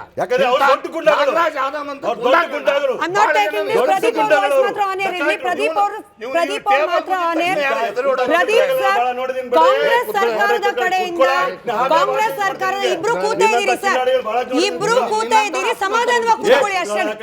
ಇಬ್ರು ಕೂತಿದ್ದೀರಿ, ಸಮಾಧಾನವಾಗಿ ಕೂತ್ಕೊಳ್ಳಿ. ಇದು ಬ್ಯಾಟಲ್ ಫೀಲ್ಡ್ ಅಲ್ಲ. ಯಾದವ್ ಸರ್, ನಡಳಿ ಸರ್, ಇಬ್ರು ಸ್ಕ್ರೀನ್ ಇಂದ ದಯಮಾಡಿ ತೆಗೀರಿ. ಸಭ್ಯತೆ ಆದ್ಯತೆ ಇರಬೇಕು. ಸ್ಕ್ರೀನ್ ಇಂದ ತೆಗೀರಿ. ಪ್ರದೀಪ್ ಅವ್ರು ಮಾತ್ರ ಇದ್ದಾರೆ. ಪ್ರದೀಪ್ ಸರ್, ಗವರ್ನರ್ ಹಟಾವೋ ಕರ್ನಾಟಕ ಬಚಾವೋ ಅನ್ನೋ ಅಭಿಯಾನವನ್ನ ನಿಮ್ಮಿಬ್ರದ್ದು ವಾಯ್ಸ್ ಹೋಗ್ತಿಲ್ಲ ಬಿಡಿ ಸರ್. ನೀವಿಬ್ರು ಆಮೇಲೆ ಜಗಳ ಮಾಡ್ಕೊಳ್ಳಿ, ಡಿಬೇಟ್ ಆದ್ಮೇಲೆ ಜಗಳ ಮಾಡ್ಕೊಳ್ಳಿ. ಪ್ರದೀಪ್ ಅವರೇ, ಕಾಂಗ್ರೆಸ್ ಪಕ್ಷದಿಂದ ಅಭಿಯಾನ ಶುರುವಾಗ್ತಾ ಇದೆ, ಗವರ್ನರ್ ಹಟಾವೋ ಕರ್ನಾಟಕ ಬಚಾವೋ ಅಂದ್ರೆ ಇವಾಗ ಈ ಗವರ್ನರ್ನ ವಾಪಸ್ ಕಳಿಸಿದ್ರೆ ವಾಪಸ್ ಬರೋರು ಯಾರು ಸರ್? ಮತ್ತದೇ ಕೇಂದ್ರ ಸರ್ಕಾರ, ಮತ್ತದೇ ರಾಷ್ಟ್ರಪತಿಗಳು, ಇವರೇ ಡಿಸೈಡ್ ಮಾಡಬೇಕಾಗಿರೋದು. ಅವರನ್ನು ಓಡಿಸ್ಲಿಕ್ಕಾಗತ್ತಾ? ಮೇಡಮ್, ನೀವು ಆಗಲೇ ಹೇಳ್ತಾ ಇದ್ರಿ, ಕಾಂಗ್ರೆಸ್ ಪಕ್ಷ ಏನು ಅಂಶಗಳನ್ನು ತನ್ನ ಬುಕ್ಕಲ್ಲಿ ಪ್ರಿಂಟ್ ಮಾಡಿದೆ, ಅದಕ್ಕೆ ತನ್ನ ಅಬ್ಜೆಕ್ಷನ್ಸ್ ಏನಿದೆ, ವಿರೋಧ ಏನಿದೆ, ಅದಕ್ಕೆ ಚರ್ಚೆ ಮಾಡಲಿಕ್ಕೆ ವಿರೋಧ ಪಕ್ಷವಾಗಿ ಲೋಕಸಭೆಯಲ್ಲಿ ಅದಕ್ಕೆಲ್ಲ ಅವಕಾಶಗಳಿದ್ದಾವೆ, ಚರ್ಚೆ ಮಾಡಬಹುದು.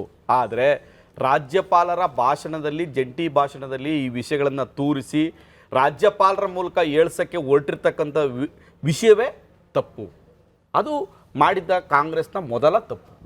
ಕಾಂಗ್ರೆಸ್ಸು ಎಲ್ಲೋ ಒಂದು ಕಡೆ ವಿರೋಧ ಪಕ್ಷವಾಗಿ ಕೆಲಸ ಮಾಡಬೇಕಾದಂಥ ಸಂದರ್ಭದಲ್ಲಿ ಅವರು ಎಲ್ಲಿ ಲೋಕಸಭೆಯಲ್ಲಿ ತನ್ನ ಎಲ್ಲ ಅವಕಾಶಗಳನ್ನು ಬಳಸಿಕೊಂಡು ವಿರೋಧ ಮಾಡಲಿ, ಅದಕ್ಕೆ ಸಂಬಂಧಪಟ್ಟಂಗೆ ರಾಷ್ಟ್ರಪತಿ ಭೇಟಿ ಮಾಡಬೇಕಾ, ಇನ್ನೇನು ಅದು ಕೋರ್ಟ್ಗೆ ಹೋಗ್ಬೇಕಾ, ಸುಪ್ರೀಂ ಕೋರ್ಟ್ಗೆ ಹೋಗ್ಲಿ, ಏನಾಗಿದೆ ಅದ್ರ ಬಿಟ್ಟು ರಾಜ್ಯಪಾಲರ ಕೈಲಿ ಎಳಸ ಕೊಟ್ಟಿರ್ತಕ್ಕಂಥದ್ದು ಇದೆಯಲ್ಲ, ಇದನ್ನ ಯಾವುದೇ ಕಾರಣಕ್ಕೂ ಒಪ್ಪಕ್ಕಾಗಲ್ಲ.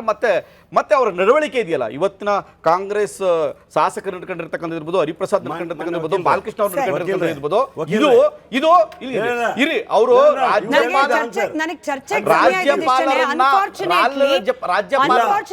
ವಿಶೇಷ ಅಧಿವೇಶನದಲ್ಲಿ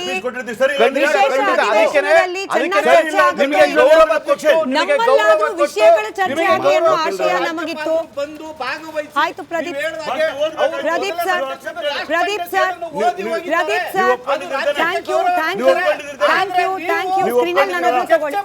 ಸ್ಕ್ರೀನಲ್ಲಿ ನಾನು ಒಬ್ಳನ್ನ ತಗೊಳ್ಳಿ. ಪ್ರದೀಪ್ ಸರ್ ವಾಯ್ಸ್ ಹೋಗ್ತಿಲ್ಲ ಬಿಡಿ.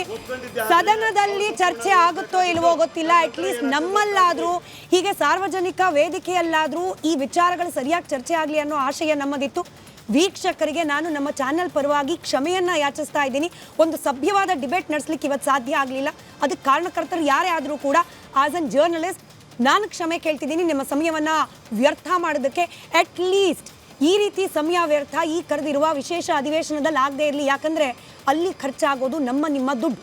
ಆ ದುಡ್ಡಿಗಾದರೂ ರೆಸ್ಪೆಕ್ಟ್ ಕೊಡಲಿ, ಸಾರ್ವಜನಿಕ ಹಿತಾಸಕ್ತಿಯನ್ನು ಕಾಪಾಡೋ ನಿಟ್ಟಿನಲ್ಲಿ ಅಧಿವೇಶನ ಆಗಲಿ ಅಂತ ಆಶಿಸ್ತಾ ಧನ್ಯವಾದ ಎಲ್ರಿಗೂ ಚರ್ಚೆಯಲ್ಲಿ ಭಾಗಿಯಾಗಿದ್ದಕ್ಕೆ. ನೋಡ್ತಾ ಇರಿ ರಿಪಬ್ಲಿಕ್ ಕನ್ನಡ, ಇದು ನಿಮ್ಮ ಧ್ವನಿ.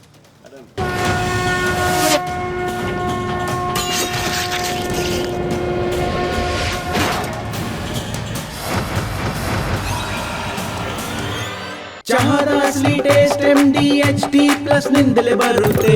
ಗಂಟು ಕಟ್ಟಿಕೋ ಲವಂಗ, ಹಸಿರು ಏಲಕ್ಕಿಯಿಂದ ತುಂಬಿದ MDHT+ ಮಸಾಲೆ. MDH